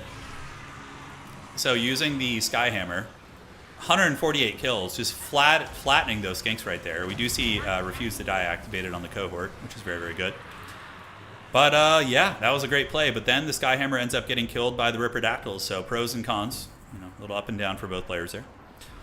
Shooting is still alive for the Dwarves in some sense. Iron Drakes are incredibly hard to finish. And now we're going to be getting some Barbecued Lizard as they do plant their feet down. And even if they're at like 10%, if you still have a lot of the models, they are going to be able to get some pot shots into those guys and melt them down. Here it comes. Let's go get that cinematic flamethrower shot. That's what you guys love. All right, they're getting cooked up pretty good, and that Skink unit getting melted by the Dwarf Lord. So the Dwarves have planted their feet in the ground and made their stand, and they have held on Objective 3. But the Lizards have a bit of a resurgence coming out, so we do see a couple units coming from all sides. But the Dinosaurs were able to rip and tear and reclaim the middle here. So the Red-Crested Skinks were able to get it done. And on the other side, the Dwarves, you don't want to split push with the Dwarves against a faction like Lizardmen, because they're just going to send Feral Cold Ones or any sort of an armor-piercing specialist and just rip you apart. Which is exactly what's happening right now. Alright, so those guys are getting it pretty good. Objective 1 to the Dinos, Objective 2 to the Dinosaurs as well. And the Dwarves are still in it. They got some meat on the battlefield. They got Giant Slayers coming out, which aren't going to be good against Skinks. But I don't know if they're going to have the momentum to get the objectives back, because the Bob was really, really able to put some hurt on his army. And it seems like the Dinos still have the battlefield control, right? We look around, see a lot of units still around, lurking, still kiting them here, and 2 Ripperdactyl units, which are semi-functional. And they're really giving the business to those miners on the other side of the battlefield. Urannon's Thunderbolt tech, pretty cool, man. Skink Cohort's going to be surging forth. Glorious battle with these units here as the Iron Drake's trying to retreat back. Barely any shooting left for the Dowie. I think this is going to be the end of the road, and I think Bob that Builder is going to be claiming victory. Glorious stuff indeed. Glorious stuff indeed. Moving in here are the last remnants of the Dwarf Infantry. They probably will be able to hold on to just 1 point, but I don't think they're going to be able to take another one. Urannon's Thunderbolt activated does nibble on those Iron Drakes. It kind of clips them a little, nothing too crazy. Yeah, Dwarves basically just sending Slayers in droves, and they're not going to be able to beat the Chaff Infantry or trade well. Chameleon Stalkers getting a nice flank here, and they're okay at clearing out infantry. That is for sure. Here they go, chasing down that way. They look really cool. I'm glad Chameleon Stalkers, they were considered terrible for a long time when they first came out. But they kind of found a place in the meta a little bit. They got a little bit better, which is nice. Cohorts lurking around. Objective number 2 is here. Objective 1 for the Dinos and 2. And now we see Oxyotl with the Master Predator here. He is just running, and the Dwarf Lord is literally never going to catch him. He even has the ability turned on that slowed him down, and he's still outrunning the Dwarf Lord. He's just a fat, angry sausage hunting after him. Look at this guy. He's like, oh! Just can't get there. All right. He keeps poking. Razordon Hunting Pack is out. This is just pure suffering for the Dwarf Lord. This is what it feels like to play Nurgle in a nutshell. So the Dwarf Lord going to be getting the Salamander shots. And yeah, these are armor piercing. So he's got a shield up, but he's still eating a lot of damage right there. And Dinos have closed the game out. This game is over. There's no chance for the Dwarves anymore, I don't think. With the Dwarf Lord getting karate chopped, usually in most games, the Dwarf Lord is, you know, one of the more essential pieces. Or not essential, I mean, but the last piece to go. Sorry, the brain fog it's hitting me a little bit here. Skink Priest of Heavens is going to try and Duel of Fates it. Probably a bit of a blunder by Bob. Not that it matters. And we do see the Red Crested Skinks coming up to swarm up on Ye Old Point. All right, guys. GG, well played. 4,000 value difference there. And yeah, that's going to be it. We do have the Razordon Hunting Packs in the back. A couple of Red Crested Skinks lurking as well. And, yep, Ripper's going to clean up the last vestiges of the Dwarves over here on this side. There's the nice dive right there. And they look so cool. Ripperdactyls are an awesome unit. I think they have them in Age of Sigmar, right? Did somebody in chat earlier say that they're doing a Nurgle rework for Age of Sigmar and giving them some updated infantry? Is that a true whisper, or is that just a tease? I would love to do that. I wonder how infantry are. So for any of you guys who do play Age of Sigmar, how are infantry in that game? Is it just a stupid kind of unga bunga where big monsters dominate everything like Old World, or is it a little bit more infantry centric? Like, are they more viable is my question. All right, Stalker's going to be battling versus the Dragonback Slayers right here. And they are going to be losing, but doing some good damage on the way out. Are the Rippers? Bob is so on point with this, man. He's finding all the goodies. Like, every time one of these dwarves pops out of the bushes, he's able to find one. You know, he hunts them down with his lizard people. Yep, and that is going to be just the Dwarf Lord chortling in the middle. And it is going to be the Lord scurrying away here. 1,300 HP. Look at him. It looks like he's attacking, but he's running. He is running.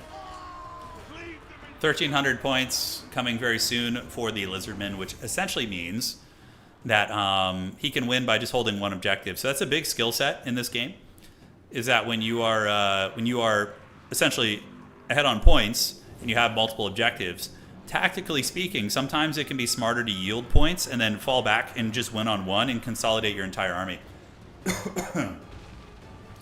Now, that's not always the case. Sometimes you're just in a position like this where you want to just keep bullying your opponent and really, you know, win quicker and secure that victory before they can claw back. But yeah, this Giga Chad Dwarf Lord is doing it.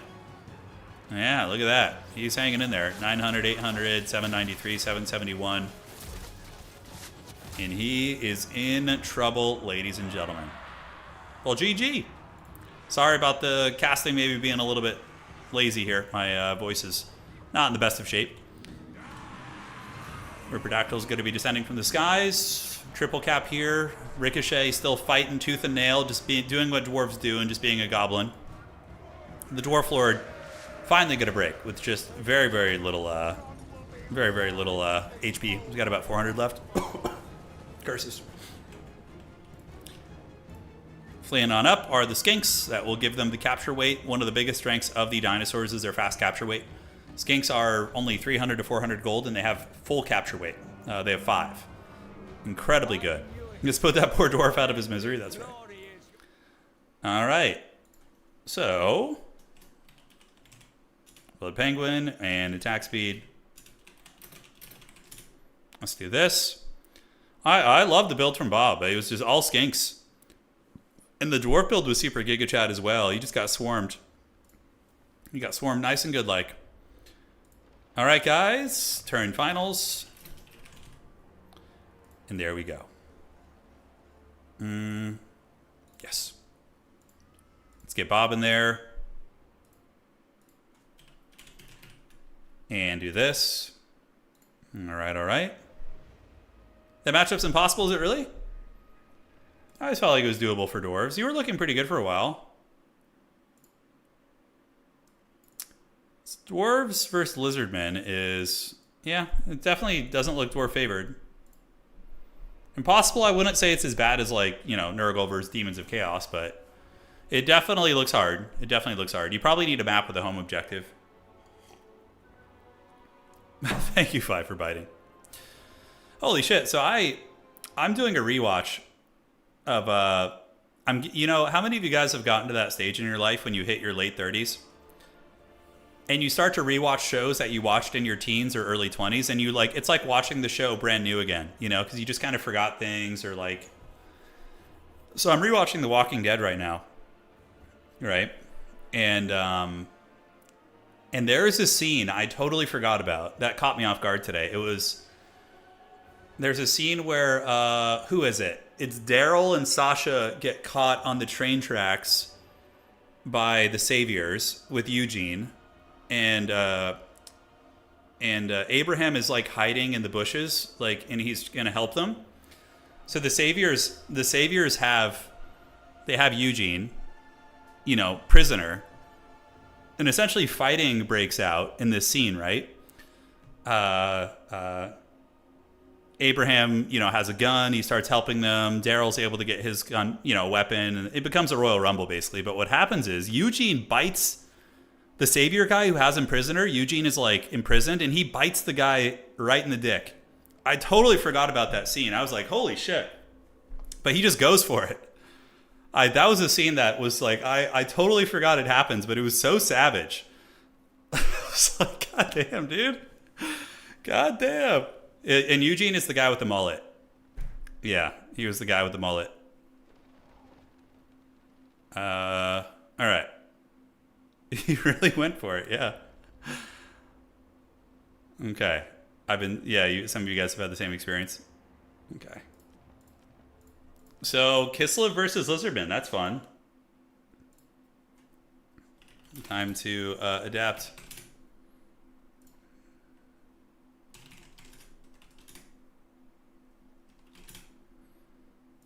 Okay.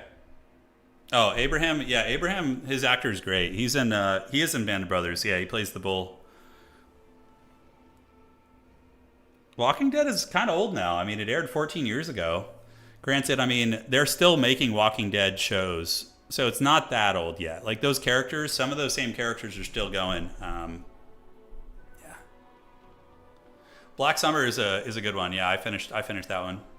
I love zombie stuff. Yeah, Eugene has his moments in the show, like when, like, I don't want to spoil it for some people, but like his whole arc with the Saviors is kind of interesting at the very end, how he kind of clutches it for everybody. Yeah, he's a fun character, and he has a mullet. He has a dank mullet. Ooh, I don't know. I don't know if there's any show that's as good as Band of Brothers. I don't know. Band of Brothers is probably my #1 show of all time. I love Band of Brothers. It's so goddamn good. The emotions you feel in it, you know, and it's not like one of those shows that like glorifies war either, but it really encapsulates the brotherhood and the loss and the tragedy of it all. But, you know, heroism, it's great. It's got it all, man. And what a great cast as well, you know. All right. So waiting for the map. Map.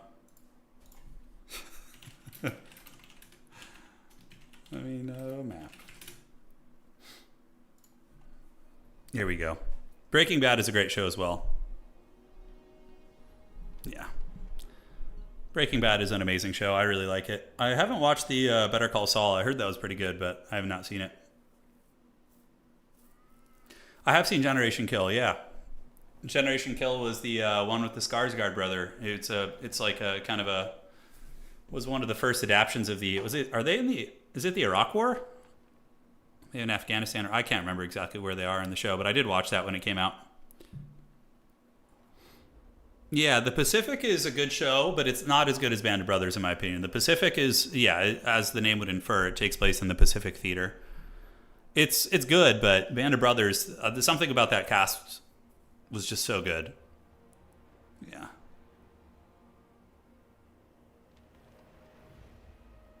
Was it Gulf War? Wasn't Generation Kill, wasn't that the Iraq War? Or I can't remember. I watched it literally in 2007. I don't think it was Gulf War, was it? It was Iraq, yeah. Yeah. All right, boys. We got dinosaurs. We got two cold-blooded factions facing off. We have the Lizardmen and the Kislevites in the grand finals here. Yeah, because I remember my buddy who showed it to me was super into the military stuff, and I think he ended up joining the Marines around like shortly after that. Yeah, can't remember. Kislev is here, man. It is time. Let the Nurglings feast. Kislev is a matchup that Nurgle can win. It's tricky though. Kislev can definitely do some nastiness to you.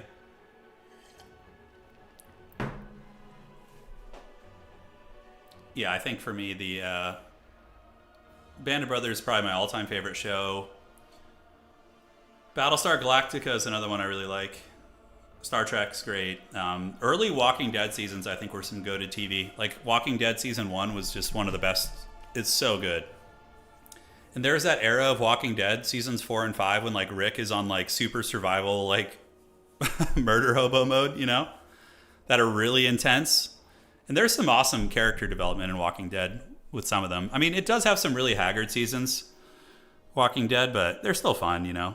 But I really actually like the development of Carol, her character in Walking Dead, how she goes from, you know, in the beginning being abused by Ed and, you know, being kind of afraid and to becoming just like the Terminator. And it's always so, like, people always underestimate her and she kind of like plays this weak, feeble character and then just Palpatine lightnings people in the back. Like, I always thought her character was cool. Yeah. Yeah. Is The Expanse? Oh my God, Matthew. The Expanse is one of the best, the goated fantasy, not fantasy, sci-fi shows. It's so good. Go watch The Expanse, dude. Start binging it tonight. No more games. I haven't seen the ending of it, but the early seasons that I've seen are really good. The Expanse is a really good show. They have amazing characters, and it's pretty good production value as well. I haven't read the books on it, but I've heard they're even better. Okay. Expanse is really good. It was a good show, I think. It was good. It was very, very good. I thought it'd be funny to do like a in Zomboid. I think like an interesting thing to do would be to do like an organized role play of like Alexandria versus the Saviors. So you could have like a handful of people play the, you know, Rick's gang, and then the other side could play, you know, the Saviors with Negan and stuff. And then you could have your time to build up Alexandria before the Saviors attack, and that would actually be really interesting, because in Zomboid you can straight up do all that. Like, you could build Alexandria really easily by just building walls around like existing houses. Oh, sorry. Yeah, Bob. I spaced out. All right.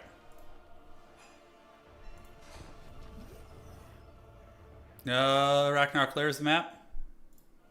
Cool. Yeah, I got you, brother. We're on the right map now. The Ozarks had some really good early seasons. I didn't finish the last season though, but I liked the early seasons. It was good.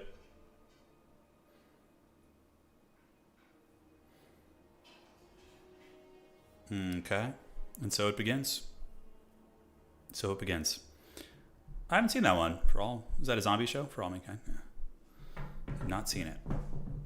All right, guys. Oh, Chad Boris Ursus. The Red Czar is here. All right, let's go, baby. Let's break down these games. Oh, Firefly is one of my favorite shows of all time. That was one of the biggest disappointments of the early 2000s. When Firefly got freaking canceled after having a great season. The story was so fun. Nathan, man, it's trippy to go back and watch that. Nathan Fillion was so young in that, you know, he was like, what, in his 20s or early 30s or something? It's crazy. But, yeah. I mean, Firefly did get a movie at least to close out its story, but that was a huge disappointment. And the movie was really good, by the way. It was really good, but it deserved more seasons. Yeah. Firefly was so fun. The premise was great. The Reavers were super scary. The cast was awesome. Yeah. Serenity was a really good movie, but it was just like, you know, it didn't do the... It wasn't the due justice that it deserved, you know? All right, ladies and gentlemen, welcome to the grand finals of today's tournament. Spawning in on the east side of the map, it's going to be our scaly lizard folk, the Lizardmen, with a Saurus line. So going for the meaty Saurus warriors to battle the Kislevites. So it's going to be 9-foot-tall lizard people versus 9-foot-tall Slavic people battling it out. A couple spears on the flanks, an Ancient Sally, really good against bunched Kislevite infantry with its 160 range and its armor piercing, so that's going to be very nice. And we do have Lord Chungamundi. He has nets and apotheosis, that's it. So just going to be using him for battlefield control. And he does have a couple bound spells as well. He's got the Ruination of Cities and Banishment to go. All right. And that's going to be it. I think that's going to be it. Now for the Kislevite army, we have a front line of Kossars, warriors in the secondary with halberds to fight dinosaurs and Kroxigors. Streltsy are just a generalist here. They're pretty good against most targets, if you could protect them. And then we do have Boris Chad Ursus, and he's going to be coming into the Frostworm. So Boris has his Shard Blade and does also have the Fury of Urson. Hell yeah, dude. Man, if they gave us a Kislev army in tabletop, that'd be so sweet. All right.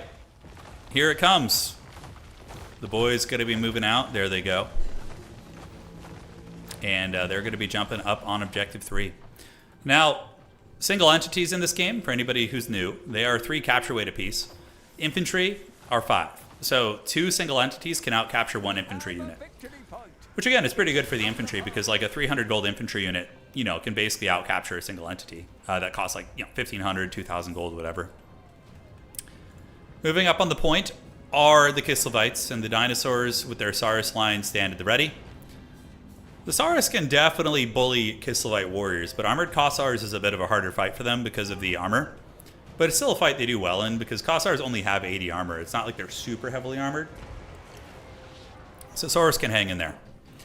Now what we see going down here is the Ancient Salamander, ripping some nice shots into the armored Kossars. But Kislev is going to be getting all 3 objectives. The dinosaurs are going to need to win some fights here, or at least contest one of these points. But it does go to Kislev, Kislev, and Kislev. So Urson has all the points right now. His Plague Penguin is looking pretty meaty here on the battlefield. Coming up under is the Frostworm. Going to be attacking into the Chameleon Skinks. Now, it is an anti-large monster, but still does okay against infantry. But you don't want to leave it in those fights here. And Ancient Sally with another really nice shot right here. And a banishment from Lord Chungus as well. Really able to pop, lock, and drop it and rip apart that Kislevite warrior. Shield of the Old Ones activated. Streltsy with their powerful bald haircuts, or lack thereof hair, trying to fight it out, but they're going to be getting tied down by Saurus. And a Ruination of Cities is going to be going down from Lord Mazdamundi as well. And wow, getting a really nice rip right there. So far, Bob a little bit ahead on value. Although we do see the Ancient Salamander is running. It's being hunted by a much stronger unit here. The Frostworm. There are levels to this shit, and the Salamander is going to be forced to run. It is faster, I think, though, than the big Frostworm, so it should be able to escape there. Hawks of Miska going to be activated from the Frost Maiden. It does pretty good damage and lowers leadership, but the Saurus Warrior should be able to endure, as the Kossars are putting in some nice supporting fire. Low ground objective very much in the clutches here of Kislev. Middle objective is being contested, but it looks like Kislev is barely going to lose it to the Dinosaur Saurus blob. Now in the backfield, Lord Mazdamundi being hunted by Boris Ursus. And the dinosaurs going to be heeding the cold-blooded call of their overlord here and coming in to help out where they can. But nice chariot charges, as the chariot does get in there, and Lord Mazdamundi able to weasel away using his nets of Emmentalk right there. Which is quite good. Now to deal with the chariots, the dragon, and Boris, we are going to be seeing Bob calling in Cold One Spear Riders. Now Cold One Spear Riders are anti-large specialists. It will trade very, very well into these units. Granted, the Frostworm and Boris could probably 2v1 them pretty effectively. Unfortunately for Bob, we do see the middle objective being secured by Kislev, so they almost lost it, but it looks like they were able to get that back. The Saurus Warrior line fighting a hard fight here. Saurus take 5 million years to kill, but we do also see Boris getting a little bit surrounded.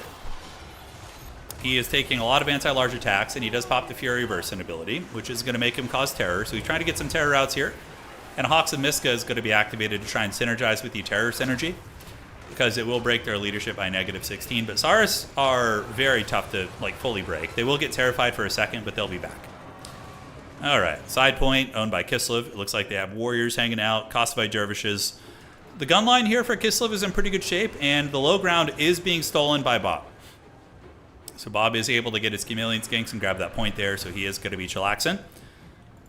Meanwhile, the Lizard Army here are getting broken. We do see Hawks and Miska able to break their backs in a couple points, and the dinosaurs are being forced back. Lord Chunkamundi is being attacked by Boris, but is going to be fleeing through his warriors to get a little bit of support there. Saurus warriors continue grinding on the points, though, guys. Not hearing any bell whatsoever, as the value is very, very close in this game. Dinosaurs do have healing. Kislev does not. So there is that. Now, Nets of Ambatok activated. Going to be netting down this big dinosaur for a hot moment, as the Cold One Spear Riders get a downhill charge into the Winged Lancers. And the Winged Lancers are going to lose this fight. They are not designed to fight dedicated anti-large cavalry, and the Spear Riders will have a very, very good time there. So nice little pick.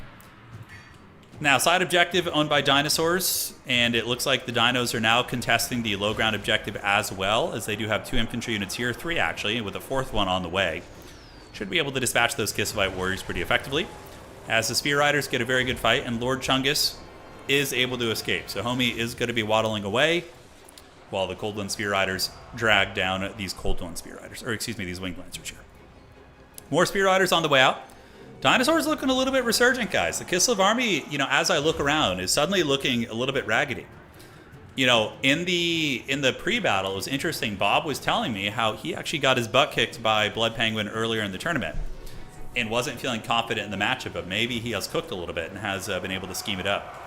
So Saurus warriors will dominate these halberds. Halberds are obviously not designed to fight infantry, and Saurus with their cudgels are designed to just butcher through light infantry, and that's what they're going to be doing. Dino's getting a double cap, and Kislev is going to be calling in waves and waves of cavalry, which is very easy for Bob to counter because he can just spam Cold One Spear Riders.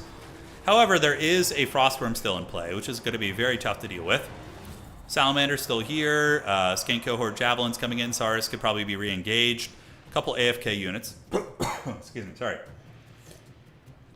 Need to get those guys back in the action if you can. But Bob does get the double cap, which is going to be very strong. Oh my god, look at that ruination of cities. Holy shit, for Mazdamundi.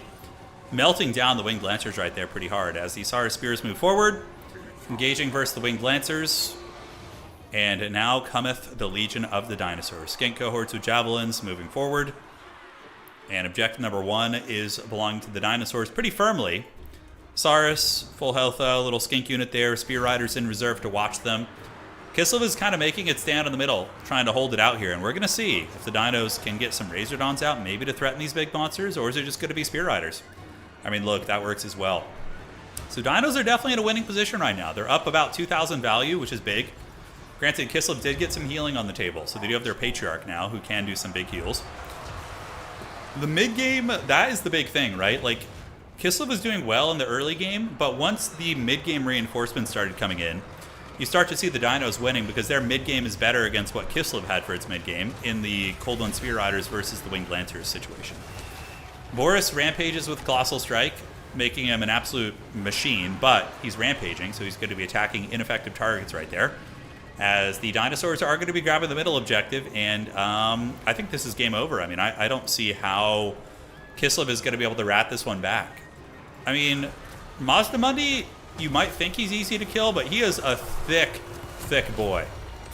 He is sitting on that toilet seat, has a ton of HP, and is deceivingly difficult to kill. Many a sailor have been lost at sea by the sweet siren call, the thick booty of Mazdamundi, luring all the enemies to their doom. All right, so retreating this way is Lord Mazdamundi. Boris Ursus, a good fighter, but going to be getting surrounded by anti-large cavalry, going to be getting dragged down here. And, yeah, I think that's going to be it. I mean, the Frostworm is almost dead. The Patriarch is dying here as well. Boris Ursus is going to be running. A couple Streltsy on their way in. And, yeah, you know what? I'm happy to see that at least the gentleman who knocked me out of the tournament is maybe going to win this. Helps a little bit. Helps with the loss. Spear Riders getting afflicted by Hawks and Miska. Boris piling back in, but waves and waves of capture weight are coming.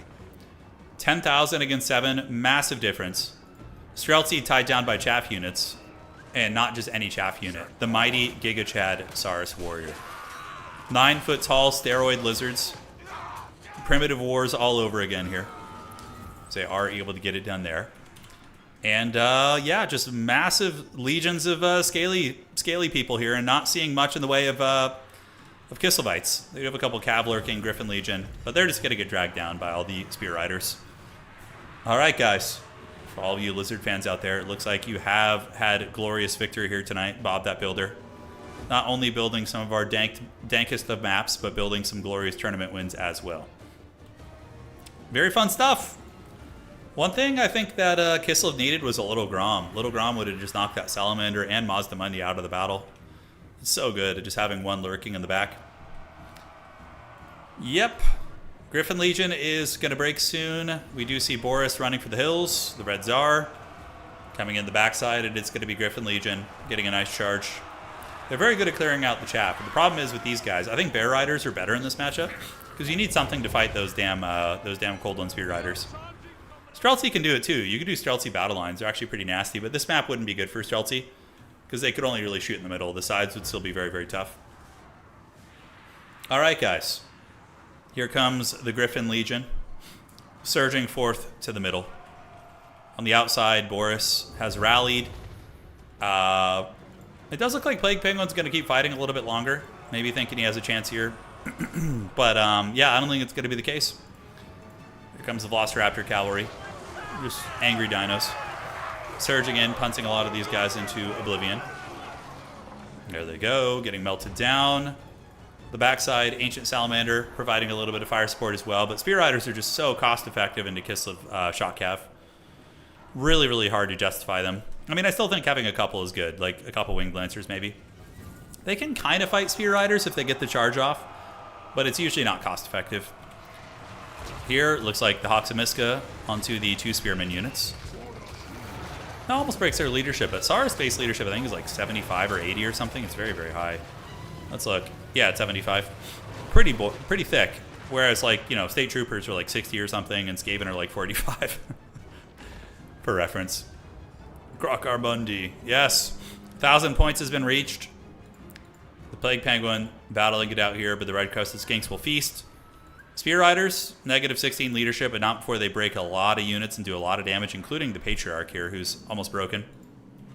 Looks like his Cold-Blooded did proc by our blood. Yeah, and Kislev might make a play for the low ground objective with Ultimate Mobility. We do see some Winged Lancers being called in on the other side. They're going to be trying to maybe ninja this objective. I love the scrappiness coming in from Plague Penguin, you know. Bob is just chortling right now in points, man. He is just in a very comfy position. Going to be sending some chaff units down there to hold that one, and that's going to be GG, well played. All right, guys. Fun tournament tonight, man. We're probably not going to do too much after. I'm still battling this damn cold, so I'm going to rest my voice. Don't want to overdo it. But it was a lot of fun, man. We had some great games, some good Nurgle action, some really fun Lizardman action at the end as well. Always cool to see Kislev in there, too. Kislev is a very good faction as well. And ladies and gentlemen, congrats to Bob that Builder, absolute hero. And ladies and gentlemen, if you enjoyed this stream, all you guys hanging out on YouTube, please do consider dropping a like. It helps out quite a bit. And for those of you on Twitch, consider following if you enjoyed what you saw. And we'll be seeing you guys back, depending on how I feel tomorrow. We might be back streaming, and hopefully we've just kicked this foul Nurgle plague. And then we can, you know, hit the road running, as they say. All right, guys. See you around. Adios. Thank you guys so much for joining. It was really fun hanging out tonight. And ladies and gentlemen, that is all she wrote. Cheers.